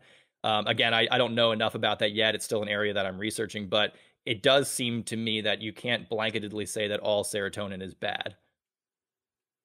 Yeah, that sounds like a really balanced perspective, and that makes sense. I didn't know that about it passing the blood-brain barrier, and I thought that I think that's the case. I'm not 100% on that, so don't necessarily quote me on that. I thought that LSD lowered it. I've heard Ray Pete talk about that. That's interesting that it actually increases. Maybe it increases it and then it drops it or something. Well, so I think it binds to the serotonin receptor, and so the question is it having serotonergic-like activity, or is it blocking serotonin and therefore lowering it? It could be either one of those things, yeah. And that's the hard thing too with all these studies, is it's not just does the actual levels go up or down. It's do the levels go up or down, and does the binder receptor affinity stay strong, or does it get weaker, or does something get downregulated? Like, there's so many different ways that it's not just as simple as if it raises, there's more activity. And it gets even more complex. Like, I got Ray's new newsletter, Ray Pete's newsletter this morning, and it's he's citing Gilbert Ling and the receptor argument, right? Yeah. And there's even question with that, so that even adds another layer. I know, and then you start to go down rabbit holes where you're like, I don't understand anything. Interesting. Okay, cool. Let's see. I got a couple questions here about stress.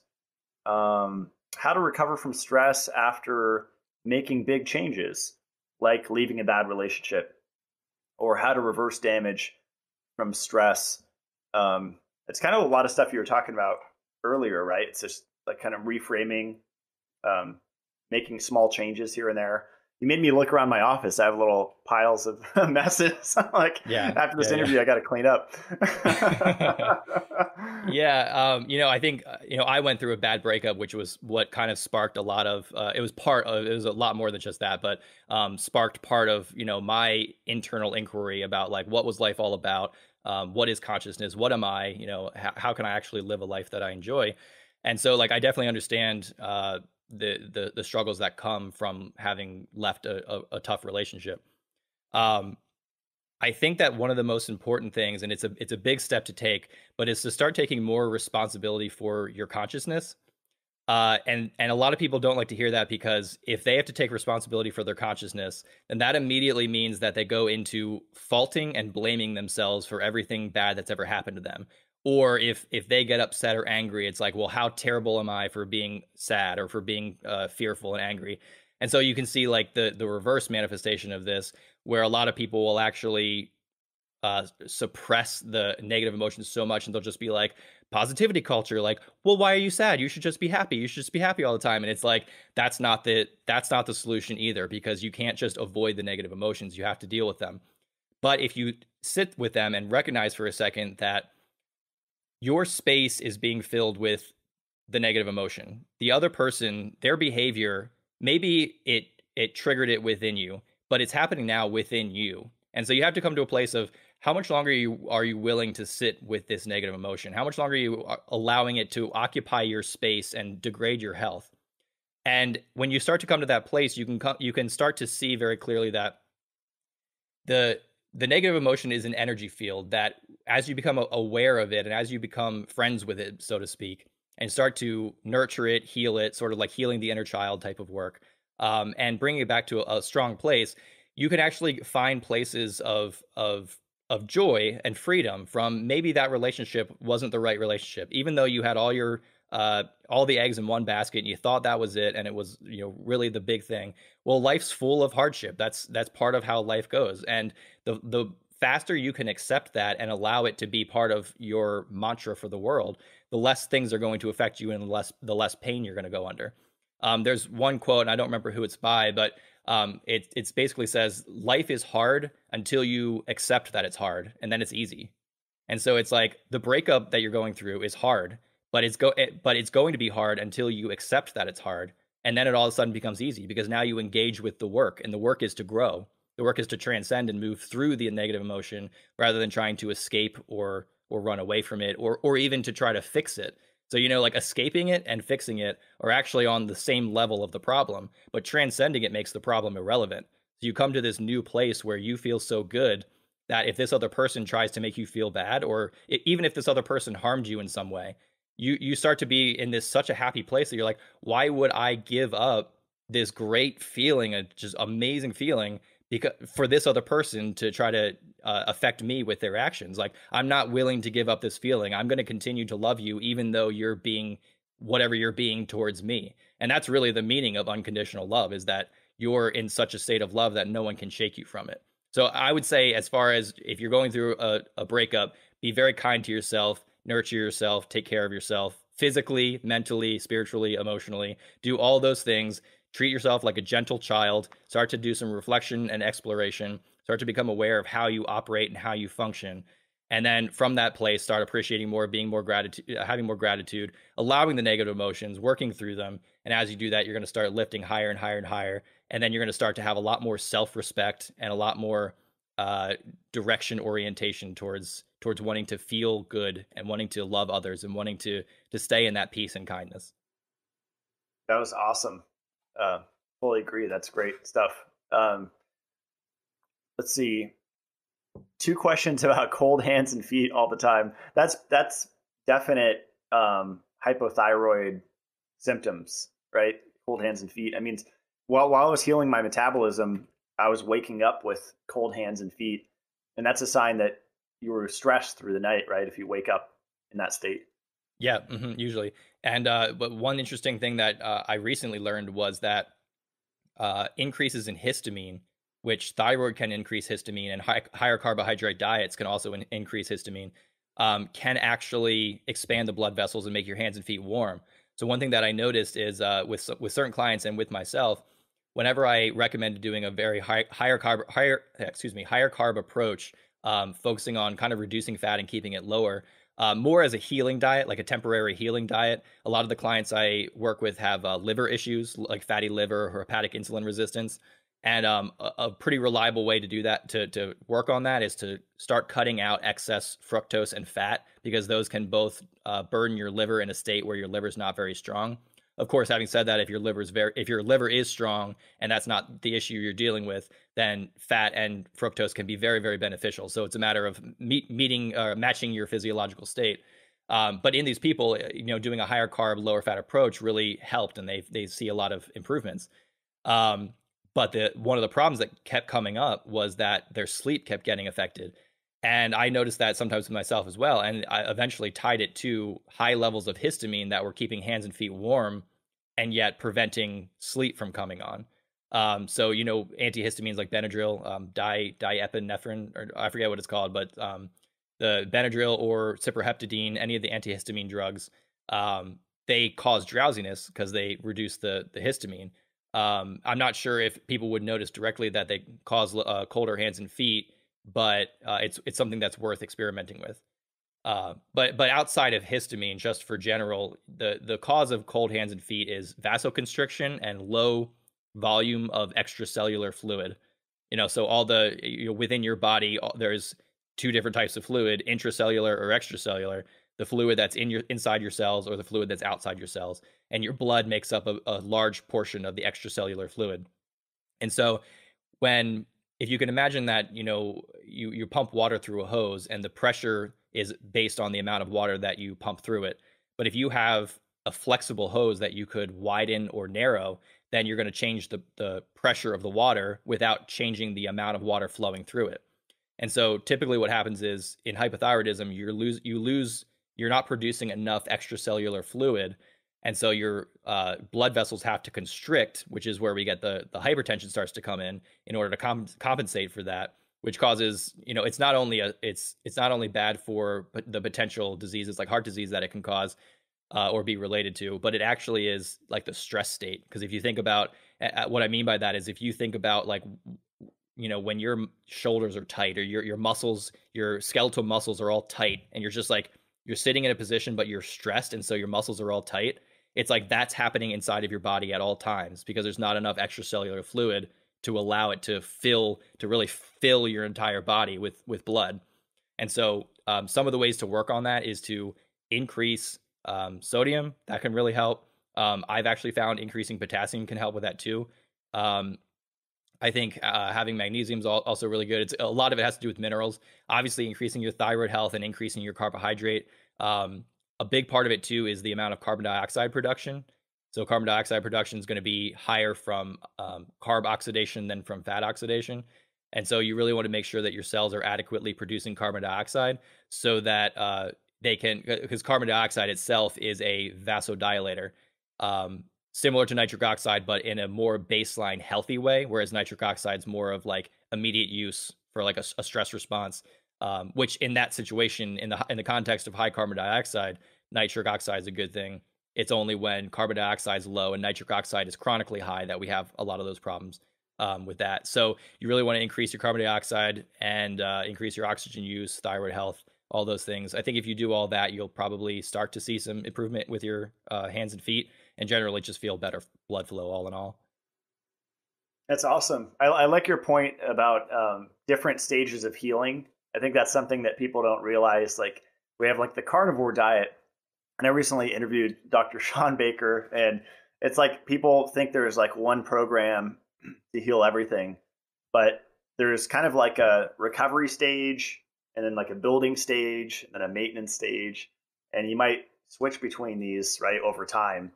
But usually you'll be switching stuff up, like you said, lower fructose and fat. I haven't heard the low fructose thing. That's interesting, because I thought that was really easy on the system all the time. But I guess in certain contexts, Yeah, I mean, I think it's if your liver is trying to protect itself from, I think it's especially related to endotoxin. But if your liver is trying to protect itself or it's overburdened, then the de novo lipogenesis pathways are more likely to be turned on, and so the fructose, it's probably still playing a protective role, but it's still having the effect of fattening up the liver, and therefore it's not really helping it do its job. interesting. That's Yeah. cool. This is kind of a fun one. Should we work up to 2 to 3 grams of Jericho aspirin, or can we just dive into it? I think people have seen me take aspirin tablets on my social media, and I mean, this is kind of an advanced thing where it's like taking any supplement, vitamin E or whatever. You want to have the foundation right, and this, I guess, this is assuming the person has the foundation down. Yeah. Yeah. Make sure you take your vitamin K and K2. Yep. You're taking aspirin. And I like to, especially because aspirin's so good at stopping the Randall cycle, and it doesn't stop it directly. It stops it stops free fatty acids through like the second mechanism. I can't remember exactly what it is, but it doesn't. From what I've seen, it doesn't directly lower free fatty acids. But if you combine it with niacin, and again with this one, niacinamide is very popularly explored as a possible way to lower free fatty acids. I haven't seen any evidence that the niacinamide form actually lowers free fatty acids, but the flushing form, the niacin form, most definitely lowers free fatty acids. So if you have, I usually like to have a bigger carb meal at night before bed. So one thing you can do is take niacin and aspirin together, and they have a really good duo combo effect of lowering free fatty acids and improving your glucose uptake and the glucose use in your cells. And interestingly enough, the aspirin reduces the prostaglandins that are responsible for the flushing response from niacin. And so taking aspirin and niacin together are a really good combo. You reduce the flush and you get a double hit of improving carb oxidation. And when I've done this, and whenever I recommend it to clients, pretty reliably, the result is better sleep during the night, just from better glycogen storage. That's fascinating. I think the first time I did the niacin protocol, it's like there's like a company that has like 700 milligram pills. It's just like I walked out into the kitchen, it looked like I had a sunburn. I was like, I was like, geez, this is like a intense sunburn look. And that's that. I like that you're kind of like, you follow all these people and, Ray Pete and people in the community and listen to everything, but then come to your own conclusions because you differ from, Georgie that says that niacinamide's awesome. And I was of that belief because niacin causes a release of free fatty acids. Like it starts lipolysis, right? The thing that we're trying to stop. But that's interesting what you said about niacin or niacinamide, or what do you mean? Niacin. That the flushing is actually the liberating of free fatty acids, right? Doesn't it cause a release of your fat no, cells? I think niacin's been pretty well shown to suppress free fatty acids. It does have a rebound effect though, so that's why I think you need to time it with your meals, because then you can suppress the free fatty acids while you're digesting the carbs, and then it doesn't matter if they rebound afterwards because the carbs are already in and they're stored and everything. That's fascinating. Okay, yeah, because I know like L. Ron Hubbard, like the Scientologist, that was like his protocol, like the anti-aging, like niacin, was it? Trampoline sauna. Like you jump on you take niacin, jump on a trampoline. Oh, that's right. And go in the. I know what you're talking about. Yeah, and that's. I mean, I have like a dry sauna, like a far infrared, sauna, and I just make sure to like take some vitamin E before I go in. Mm-hmm. There's things you could do to protect yourself. So I think people going in the sauna or keto or fasting, that's really where that could cause some harm. Combining things like that. And, I think saunas are great too, but one thing I notice is if you overdo it and you start like really being out of breath, it's like you could hurt yourself. So you got to be careful with that stuff. Yeah, I have a lot of experience years because I used to be obsessed with detox of the dry sauna and cold therapy. Like I've done so many, 55-degree or colder ice baths with my hands out and with booties on. And I might get back into it at some point, but it's a super context thing with hot or cold therapy, right? Mm-hmm. Yeah, I think so. Just like anything. Yeah. It's definitely trending right now. Like there's that Netflix show, like Gwyneth Paltrow, The Goop or something. And she's like It's like psychedelics, meditation, Wim Hof, cold therapy. It's like they're just like pushing this out to the masses. I guess this is why I'm questioning a lot of this stuff, is Oh because yeah. it's being pushed very heavily. Well, I think we are. I mean, I think stuff will still be pushed for profits, but I also think that we are at a time where where people are no longer trusting the institutions that used to have all the power. So I think it is much more of a free range type of field right now. But having said that, that comes with good and bad, because there's a lot of free range that can be pushed from hearsay that doesn't actually do what it claims to do, and then it can also open up the doorways for people who actually know what's going on to start to share more information. So it's all perception, it's all perspective. So that's why everyone should do their own research and come to their own conclusions, and most importantly, listen to their gut, listen to themselves. Don't trust an expert's opinion over your own experience, because your own experience is what's important. I love that. Yeah, I can relate. That's been my whole health journey. Is just so many mistakes. That's how I learned. Mhm. Do you have time for some PUFA questions? Yeah, let's do it. Okay, awesome. Let's see. This is kind of a big one. What's the mechanism behind PUFAs lowering the metabolic rate, immunity, and increasing stress? So you have like probably hours on your YouTube about this very question, right? Like, because it's not really something you can give a soundbite in, or maybe it is, but it's to Yeah, really I might be understand able it. to. Yeah, I mean, I have most of my recent videos haven't focused on PUFA too much, because I think to me it's a little bit boring, just in the sense of like, okay, it's bad, just stay away from it. Like, don't go, like, there's no more that needs to really be said about it. Having said that, I have talked to a bunch of people who seem to have actually created an essential fatty acid deficiency, had the meat acid raised and everything, tried to resolve dry skin and didn't have any luck no matter what they did.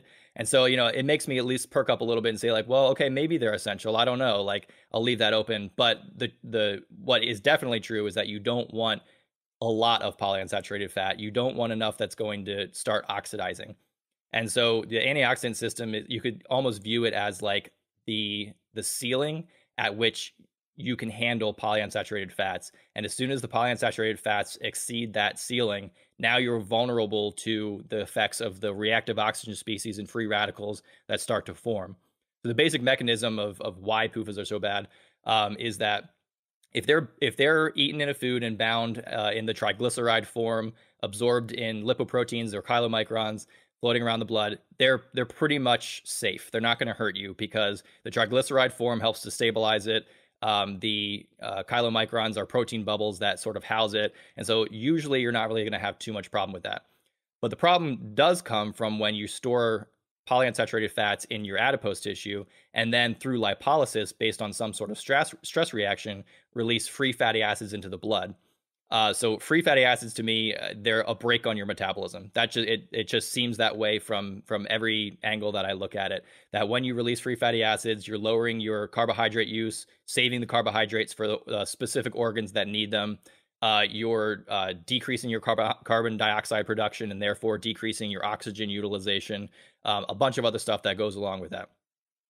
So with when you release those free fatty acids, if they're saturated, then you're going to have a one-to-one reaction. You're going to have a one-to-one, stress comes up, your glucose oxidation lowers a little bit, your mitochondria can still burn the saturated fat, no problem.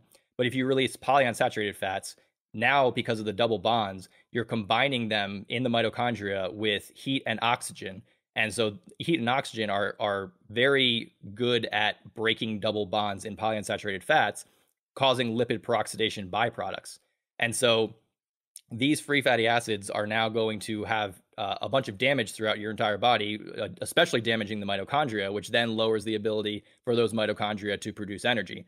And so instead of a 1-to-1 ratio, now it's like a 10-to-1 ratio, where the stress gave you a certain level of need to lower your metabolic rate just to overcome that stress. But because the fat that you released was polyunsaturated, and because it formed reactive oxygen species and lipid peroxidation byproducts, now you've hurt your mitochondria to the point where your metabolism drops far more than it should drop, or far more than the stress requires. And so obviously, if your energy production's down, then the scarcity signals start to get sent throughout the body. The communication agents that we call hormones start to get released, the stress hormones that say, hey, we're not producing a lot of energy. We're we need to slow things down. And so things like immunity start to fall apart. They start to turn down. All the hypothyroid symptoms, which is basically to say all the functions of the body that aren't required for survival. Like you don't need glowing, thick, beautiful skin and hair and nails if you're, under a stress. You need to just save all your resources for survival to make sure that you can exist. And so if the stress comes on and it adds this extra layer of chemical stress to your body, then things like immunity are going to go down, and things like those abstract thinking and motivation and sex drive and like all those things are going to be hindered. Now, that doesn't mean that you have peanut butter one day and all of a sudden your sex drive goes down. Like, it's not that quick. Polyunsaturated fats are also processed through the liver. They're able to be excreted without being used. I think there's also probably some functions that they can use, or that they can be used for, as far as like enzymes and structural needs. The real problem is when you're using them for energy, when you're burning them as energy. That's the problem. And so that happens during a stress reaction, like I said, because the free fatty acids are really a signal of stress to lower the metabolism. And so all of that put together, you can kind of see that combining polyunsaturated fats to break with heat and oxygen in order to produce energy damages the mitochondria, which lowers your energy production and then has a system-wide effect on all of your different functions of the human body. That was awesome. Yeah, so many good things there. One of my favorite videos of yours is where you talk about the connection of PUFAs and the food web, and how kind of in a famine place where there's no fruit, there's not a lot of sugar in the environment, then we would start to forage for nuts and seeds, or animals would, like a deer, like I have around here. And then if I would eat the deer that's eating PUFAs, because it's just kind of like a famine, it's in a hibernation kind of ecosystem time span, then I would get the PUFAs in that ruminant animal, whether it be a deer or elk or whatever I'm eating, or cow. And so there's like this passing down of PUFAs in the food web. I've been thinking about that ever since I saw your video. It's like an interesting thing to contemplate, because it goes so deep. Like you can go off with that thought for a while. Yeah. And I mean, that's kind of happening now. Like you look at like seagulls and pigeons and them eating, picking at dumpsters, and all the, McDonald's and all this stuff that people's eating, canola oil. I mean, the bird population of the planet has never had more PUFAs than today, right? When you think about it, because they're just picking at all the junk food in the city. Not to say we're eating birds, but I mean, you could even say chickens, chickens or deer or elk or whatever, because they're picking at trash, right? Even in rural areas. Yeah, exactly. I mean, that goes to a strong argument to making sure that that the animals you're eating are not only treated well, but fed well, and not injected with a bunch of steroids and stuff like that. Because like the way that you can understand that is, it's, yes, those things could leak into your system and have their effects, but even on a higher level than that, they're signaling to your body that times aren't good, because the environment is not just weather and like if there's greenery outside. It's like it's also intimately involved in the food sources that you're eating. So they're all connected, and your body has developed intensely complex and efficient systems for controlling its metabolic rate to prolong survival. And if a famine's coming on, or there's forest fires or something, like there's going to be so many different systems that are going to end up signaling to your body that you need to slow down, you need to preserve, and not necessarily have all the luxuries of times of abundance. I love it. Yeah, here, when more than half the year there's no fruit or no sugar sources, my plan is to get some goats, to have raw goat's milk and have that sugar, stockpile potatoes in the root cellar, have some honey, have maple syrup. I mean, even birch trees have syrup. Birch, multiple different trees you can get sugar from. And although it might not taste as delicious as maple syrup that I put in my coffee all the time, it's there. Like I had my podcast, Ben Belty, and he's like into rewilding ancestral health. And there's this weird philosophy with ancestral health that sugar was not always around, but that's not necessarily the case. Like I have a fruitarian friend that's fascinating, Rob Matt. He's one of the most interesting guys I know.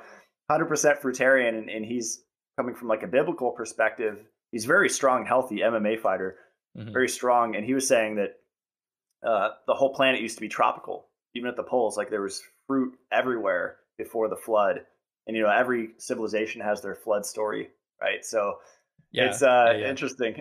And we know that the planet's gone through multiple ice ages, so it's also gone through multiple heat waves as well. So yeah, I mean that would make a lot of sense.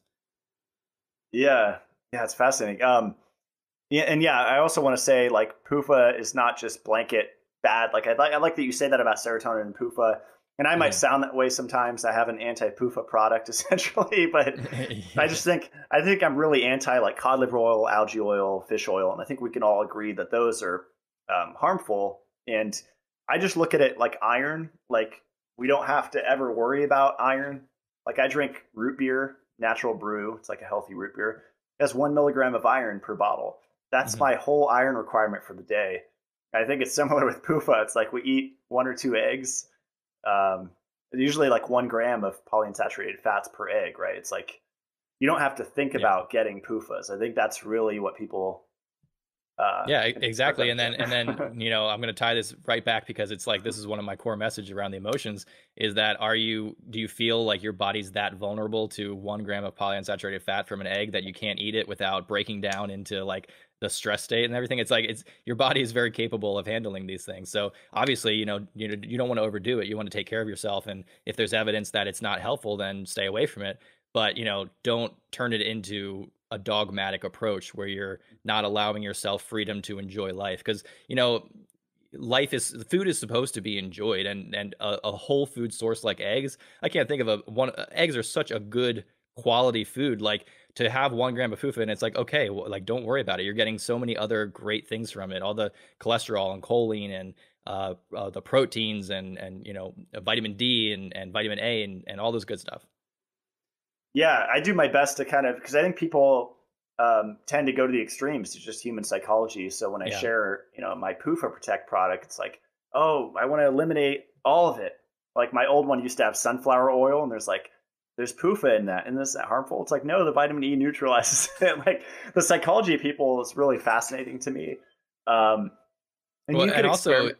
Uh, Well, also, sorry. isn't vitamin E only found in pretty much PUFA. in polyunsaturated fat places? Yeah, exactly, because Yeah. it's supposed to protect it. Yeah. Yeah, it's funny. I mean, like this is I don't know if I told you this in our previous interview, but I did. I don't know if you've heard of Amin Ra. He's like my friend Raw Matt says he has HGH bubbles on his abs, like human growth hormone injection residue showing there. You can see that on MMA fighters. It's a little bubble that comes out on the abs usually, but he's like a prominent like fasting vegan guru. And I did his program for 6 months strict, and this was like 3 years ago, and it was basically soy and bean based 23 hours fasting. I would set the timer for an hour when I would eat my one meal a day, and I was also supplementing algae oil like 8 to 30 grams a day of DHA, and eating peanut or almond butter, nut butters every single day. So I was doing like Wow. everything combined wrong, and that's really where that's where PUFAs become like deadly at that point, right? I mean, Absolutely, yeah, and especially cooking with like canola oil or safflower oil or soybean oil. Like cooking, you're exposing it to heat before it even gets into your body. So now you're creating lipid peroxidation products before you even eat it. Um, yeah, that's crazy. So what? One thing you brought up there with the 23 hours of fasting is like I think the fasting component can be very beneficial in the right context, but to consume that many calories or that much food in 1 hour is gonna be way too hard on your digestive tract after it's been slowed down for 23 hours. So it's like I think the digestion portion of fasting needs to be highly considered. Like after if you ever do like a water fast for like 3 days or something, I just today broke a 5 day fast. I was kind of doing an experiment with it, and I'm trying to see what the effects are. And it's like you can't just jump into eating like a huge meal. You have to start slow with liquids and juices and bone broth to sort of warm up the digestive tract a little bit. And so like you want to do that even if you're doing intermittent fasting, you kind of want to do that daily. You don't want to just jump into this big meal because your body's going to have a hard time digesting it. And if it doesn't digest it fully, then it's going to be feeding the microbiome in bad ways. It's going to be creating a lot of endotoxin and shifting the microbiome in ways that you don't want. I think that's where most people have problems with intermittent fasting. But if you break it with like an apple and some bone broth or something, then you're probably going to be fine. That's fascinating. Yeah, I love that you differ about that, because I know it is context. Like 4 years ago, I did a 10-day watermelon fast, and this is during the summers. So it was seeded, local, and I don't really think seeded matters anymore. Seedless to me is just as healthy, but it really, the key if someone's going to fast is to have a sugar source, right? I mean, for most people, if they're recovering from something, and ideally like sugar and bone broth, right? Like some fruit and bone broth fast. Would you kind of agree with that? Because I felt fine on the watermelon fast. I felt strong, and because I had the sugar coming in, and I had some protein from the seeds. It wasn't much, but Yeah. Yeah, I think it depends, because I think a bone broth fast could be good. But part of me has started to explore an idea where ketones could be beneficial as a therapeutic use. So a short time, not something that you want to like. I think that's part of why carnivore and keto diets produce so many metabolic problems, is because they're basically activating a system that's supposed to be short term and could potentially be like therapeutic for autophagy and cleaning out old proteins and misfolded proteins and cells and things like that. They're activating those processes, but they're doing it over the long term, and that's not really how they're supposed to be turned on. So my view is a little bit more of like, use that time to quote unquote detox and allow your organs to. I heard something one time about your organs actually shrink maybe like up to 70% or something during a fast. And so like, to me, it makes sense that if your genes have been continually creating proteins, and certain times you've created misfolded proteins that are basically bogging down the system and causing ill effects that you don't want, then during something like a fast, when the organs shrink, you're actually so you could think of it as like, in the normal state, the 100% size of the liver is only functioning at 70% capacity. And so if you fast and it shrinks down to 70%, that 30% that's useless is getting discarded, it's getting burned away. And now when you refeed, and the refeeding phase is just as important as the fast, now you're actually regrowing the liver back up, or the organs back up to 100%, except now you've gotten rid of all of the misfolded proteins and bad junk that's accumulated over time. Not to mention you're rebalancing the microbiome, getting rid of maybe SIBO or anything like that, eliminating endotoxins and giving your liver a break to kind of start to heal there. So it seems like there's a lot of good stuff that could come from it. I think there are many variations. It's something I'm still exploring, so it's certainly not something that I'm locked into a specific way of doing it. But having said that, I do feel very good after my recent fast, and I actually feel like some issues that were bothering me for a little bit of time, I've started to lift a little bit too.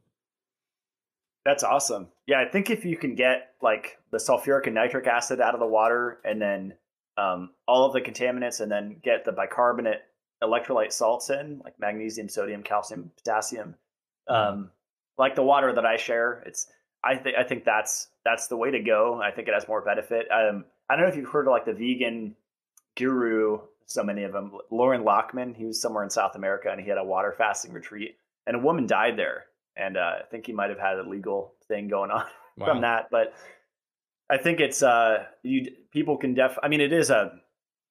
that's a super context thing. And I think people just going to South America or going to these fasting retreats, they can do a lot of damage, right? If they're not in the right place. You want to make sure that you're in touch with your body, and preferably have medical advice, and make sure that you're not going into it with some either deficiencies off the bat, or something that you're pushing it too far too long. The best thing I would say is like, literally listen to your body. Get past that 3 days where the Herxheimer reactions from the die off of the bacteria and endotoxin. Get past the 3 days where that happens, and then see how you feel on day 4. See how you feel on day 5. You don't have to push it. You're already past that microbiome reshifting phase at that point. So you might be getting some benefits from having the higher ketone levels. Which by the way, the keto diet increases ketones by like 6 times their normal amount, whereas fasting can increase it like 20 times the normal amount. And so it's like, to me, it's like, if there's therapeutic value to ketones, which it from the research seems like there is at least something to be said about them that's interesting, then wouldn't you want to have an acute stress that minimizes the amount of time that you're actually under the high cortisol time, increase the ketones to a very high therapeutic level, rather than keeping the stress hormones activated all the time by maintaining a chronic keto diet? Just to me, it just doesn't really make sense. And keto diets for the short term maybe could be good. I'm not necessarily dissing them all in all, but I just don't think it's a good strategy to stay on forever. Yeah, and I was thinking about this yesterday. Like, people talk about deficiencies, and I look at it as everyone's deficient in everything, right? I mean, pretty Mhm. much vitamin K2, vitamin E, trace minerals, indium, weird trace minerals we've never heard of, and it's just going from an empty state, and then you're just restricting even more. Most people need to restrict less and add in more, in my opinion, but of the right stuff. Not green juices and nuts and seeds and nut butters, but Yeah, animal foods and eggs and milk and cheese and red meat and stuff, fruit. yeah. But you said something in a recent video about sugar sparing protein, and I interviewed Sean Baker and then Josh Rubin, and we talked a lot about protein requirements. And they both say that protein deficiency is very common among their clients, and just adding in more animal protein, improves health across the board, all metrics. Hmm. But in a video, and I think this is something that people would say, show me the study, show me the research. But you said a statement. You said when you consume carbohydrates, it actually spares your protein, and your requirements are less. I was just wondering how much less. Like, is it significant or? It depends on your carbohydrate intake, but I mean, if you're eating, say, the diet that I usually prescribe for reducing hepatic insulin resistance or helping to relieve fatty liver disease, and again, this doesn't necessarily work for everyone, but it does work for a majority of people. And you're doing something that's very high carb, higher in starches and things like that, adequate protein and lower fat. Well, the carbohydrates are going to be boosting insulin. The protein is going to be used a lot better for muscle growth, for organ regeneration, and things like that. But if you're cutting carbs out and you're eating a low carb diet on a typical keto diet, well, your body wants carbohydrate, and so it's going to upregulate gluconeogenesis. And every keto person knows about gluconeogenesis. They all talk about it. That's part of their argument about why it's okay and why your body can create enough carbohydrates. But it does that by breaking down protein, by breaking down amino acids, and even breaking down your own bodily tissues. And this is actually the argument that Ray Peat has for why muscle meat is a little more stressful than things like collagen and bone broth, is that the muscles, the amino acids that get released from the muscles are made up more of things like tryptophan, cysteine, and methionine, which are considered the inflammatory, anti-metabolic, if you want to think about them that way, amino acids. Not that they're not bad at all. It's just that, too much of them is a problem. Whereas the gelatin and collagen and bone broth have more proline, alanine, and lysine. So those are much more of the anti-inflammatory amino acids. And so if you're breaking down, if you aren't eating enough carbohydrates, so you need to create a lot more carbohydrates by breaking down protein, well, that means you're breaking down your muscle stores. That's where it's coming from. That's what's leaking into the amino acid pool.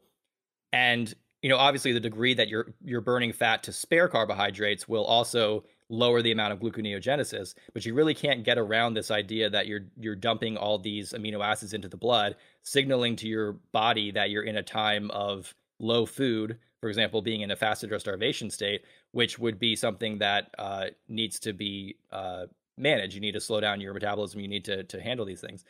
And so, I mean, that's part of the argument against eating too much muscle meat, because you're basically creating the same physiological state as if you were breaking down your own muscles. So right there, I think it's very clear that if you're eating more carbohydrates, you're going to be using less protein because you're not going to be breaking it down through that process. And so you'll have it available to be used in other and different ways. On top of that, I think that the acid load that gets placed on your body from a keto diet is probably a lot higher than something that's more plant-based.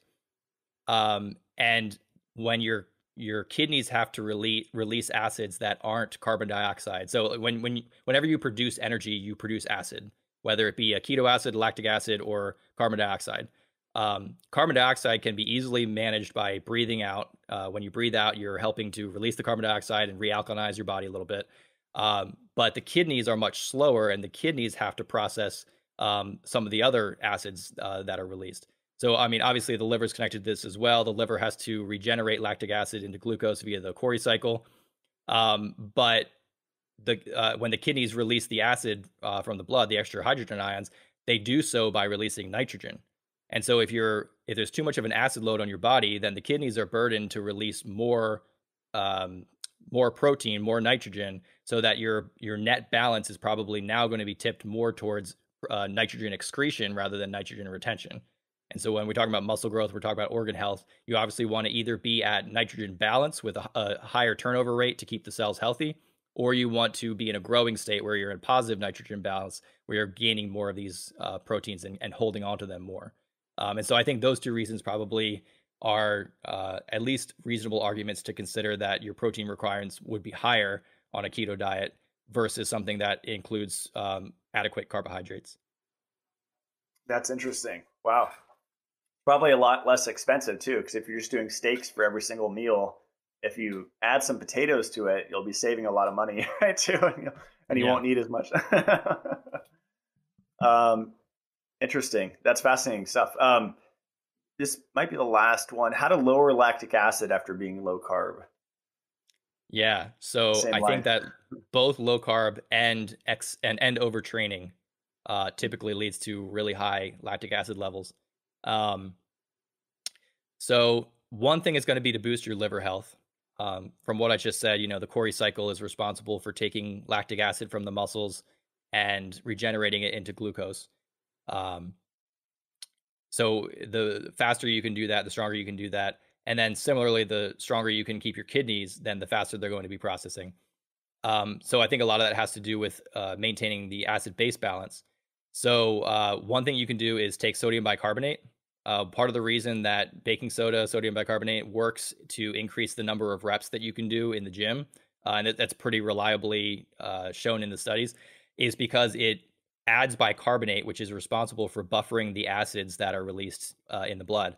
And so when you're doing a set like that, you're obviously releasing a lot of lactic acid into the blood all at once. And so the bicarbonate is actually buffering that and preventing the need for the burden on the liver. And so you're actually able to do more reps without having that acid shut down the muscles.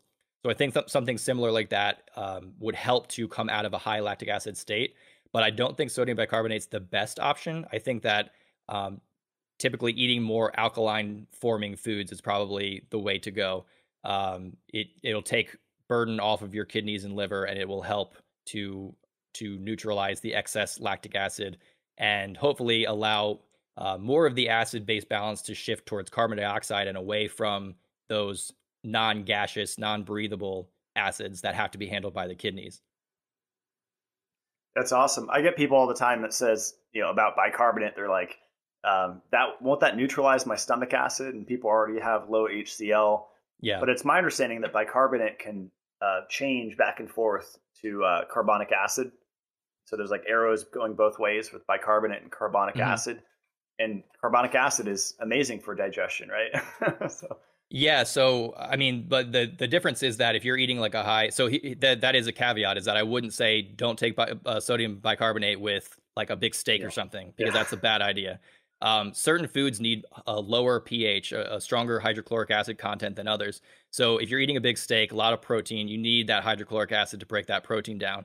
And if you don't have the hydrochloric acid, it's either going to sit there for a long time until the stomach acid rebalances, or in a very weak digestion, it's going to get passed through and then create a lot of very nasty side effects in the gut microbiome. The bacteria are going to break it down with putrefaction and create a lot of different weird carcinogens and a lot of ammonia, which now your liver has to handle and your kidneys have to handle. So you really want to make sure you're digesting meats with a lot of hydrochloric acid.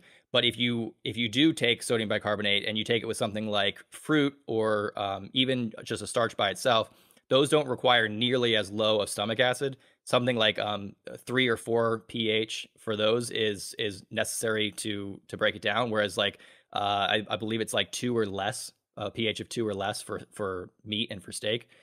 And so you can absorb more of the bicarbonate, because if you have hydrochloric acid, what's going to happen with the bicarbonate is that it will form carbonic acid, but that easily will convert either into water and CO2 or back into the bicarbonate and hydrogen ion. And so if you take sodium bicarbonate on a time when you have a lot of stomach acid, you'll burp a lot. And the reason is you're burping out the carbon dioxide and you're kind of losing the benefit of the bicarbonate. So you want to take it at a time when stomach acid's not super high, which means that your pH of the stomach is not super low. Some people could have recommended taking it fasted, but the sodium content's so high that you're often going to have gastrointestinal distress.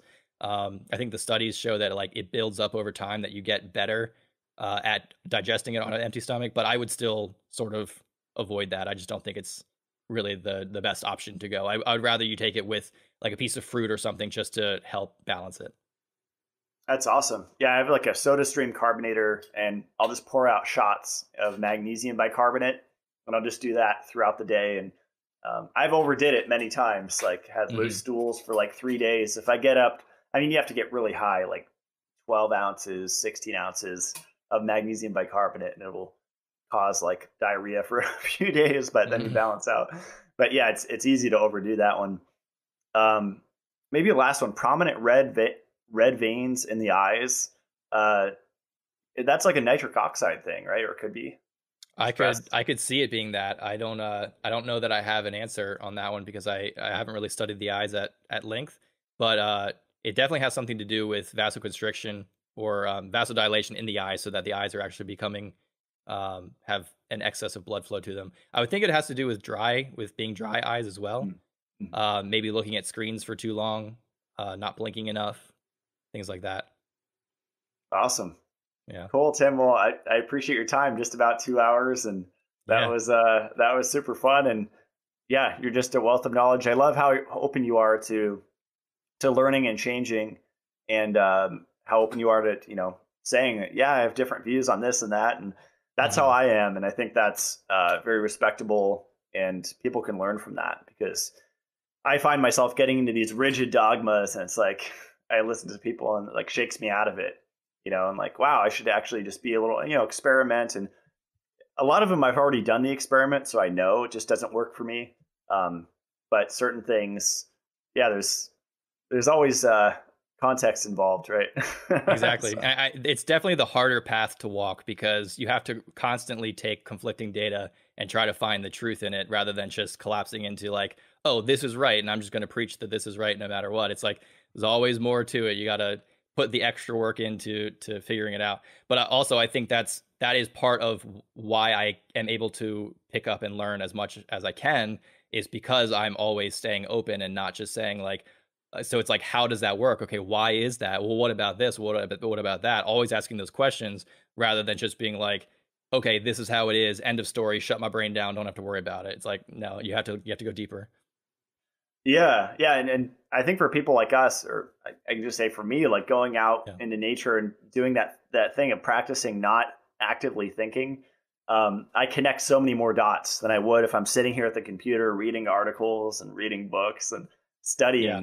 And I connect a lot more dots when I'm not even trying to. Yeah, I can't tell you how many revelations I've had after a meditation session or going for a walk out in nature, or even taking a nap and things like that. And that's like a common function of the brain. Einstein talked about that you need to, if you're working on a problem and you can't figure it out, like just take a nap, pull out of it, come out of the energy field, and then approach it when you're fresh. I love it. Yeah. Awesome, Tim. Well, yeah, I'll put all your links below, and stick around while I close out the show. Thanks for coming on. Cool. Thank you, man. I appreciate it. Had a great time.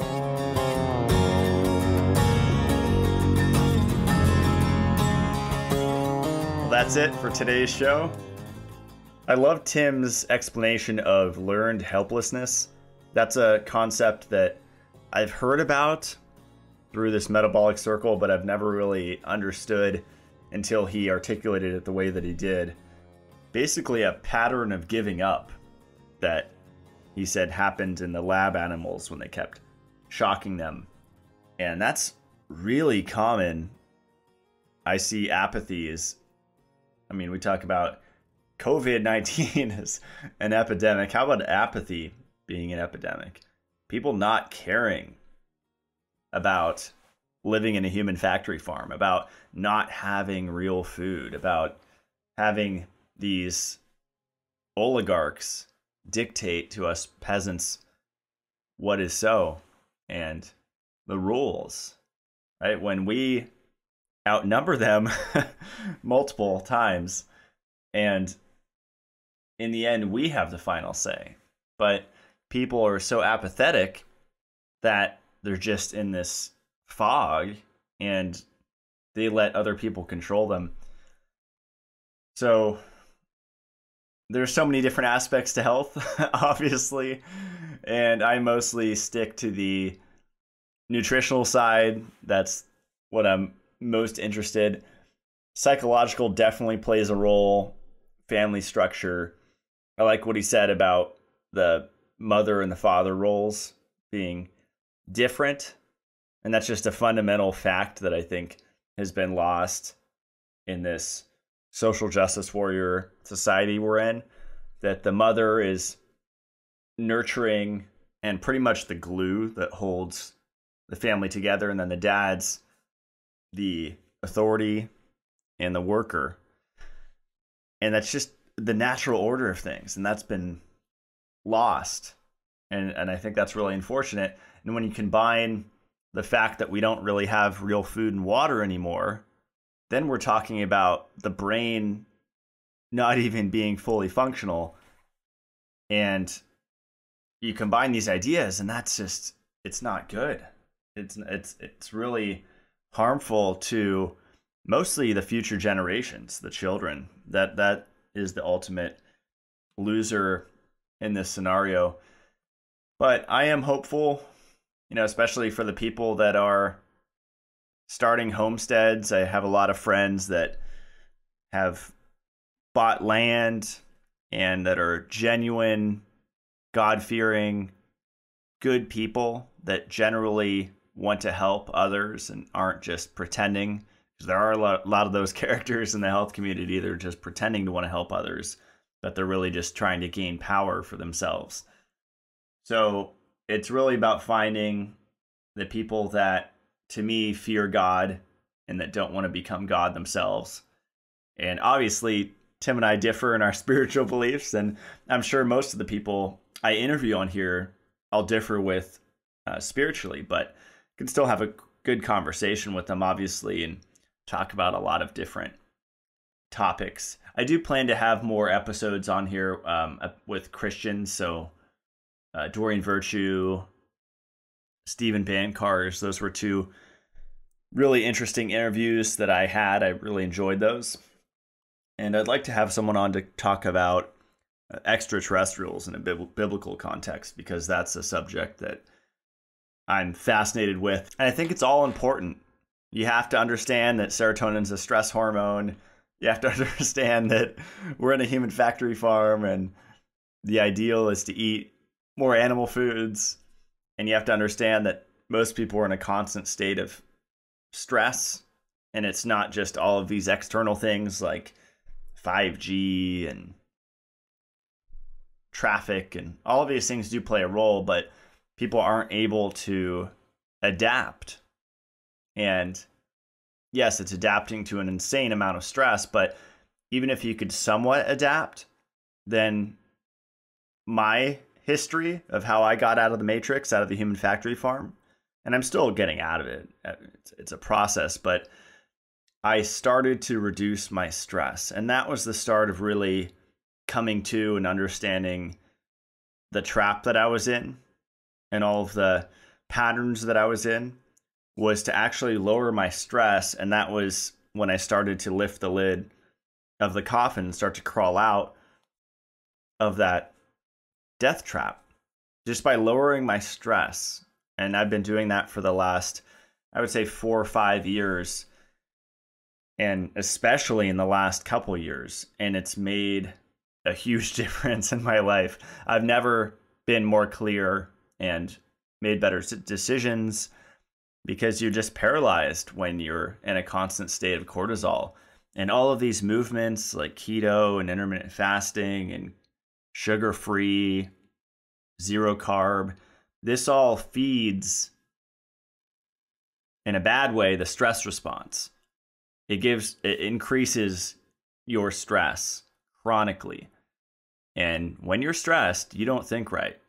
You can't think straight. You can't make the proper decisions.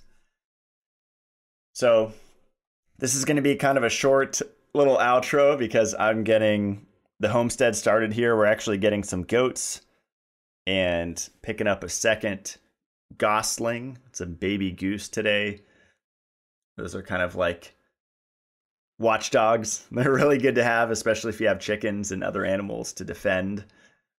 And they're actually Chinese geese that we're getting. And then we're raising 10 chicks.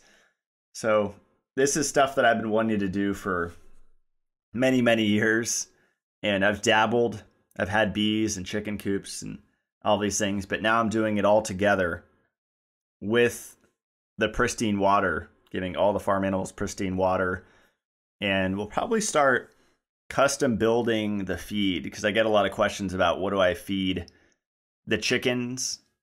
And there are pretty good organic brands that you can find, but most of them add omega-3s or vegetable oil to the formula, unfortunately, and they'll tout this because it's supposed to be good for us, right? But polyunsaturated fatty acids are not. We know they cause cancer, diabetes, heart disease, dementia, fatty liver.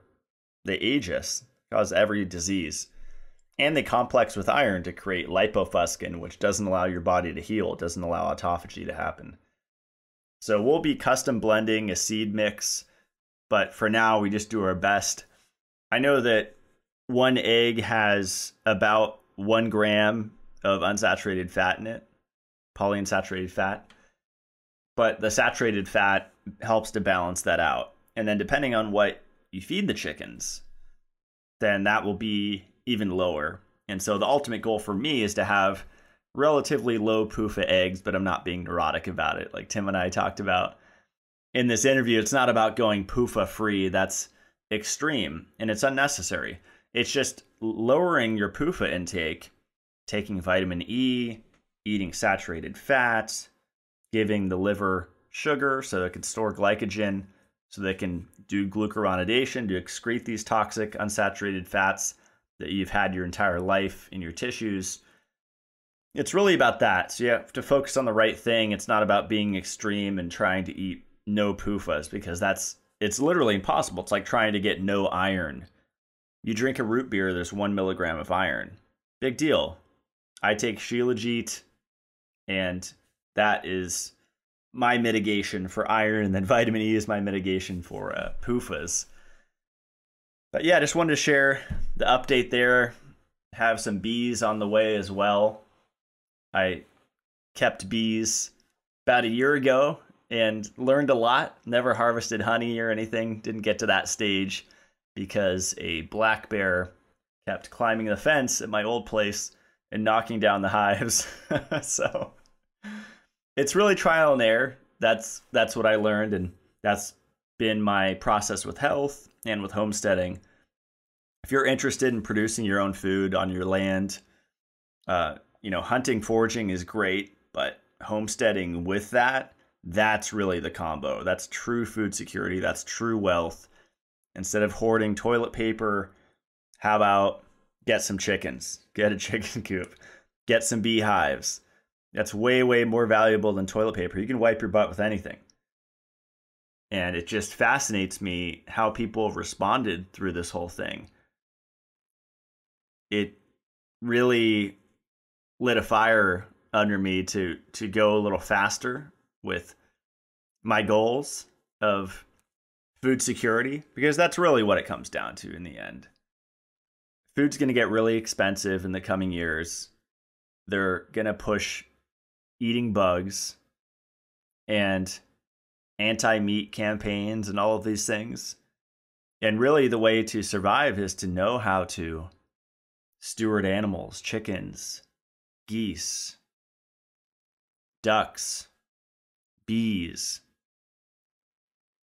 goats, all of it, cows, and also hunt and gut and skin and process into food deer and elk and moose, and know how to identify plants in your environment.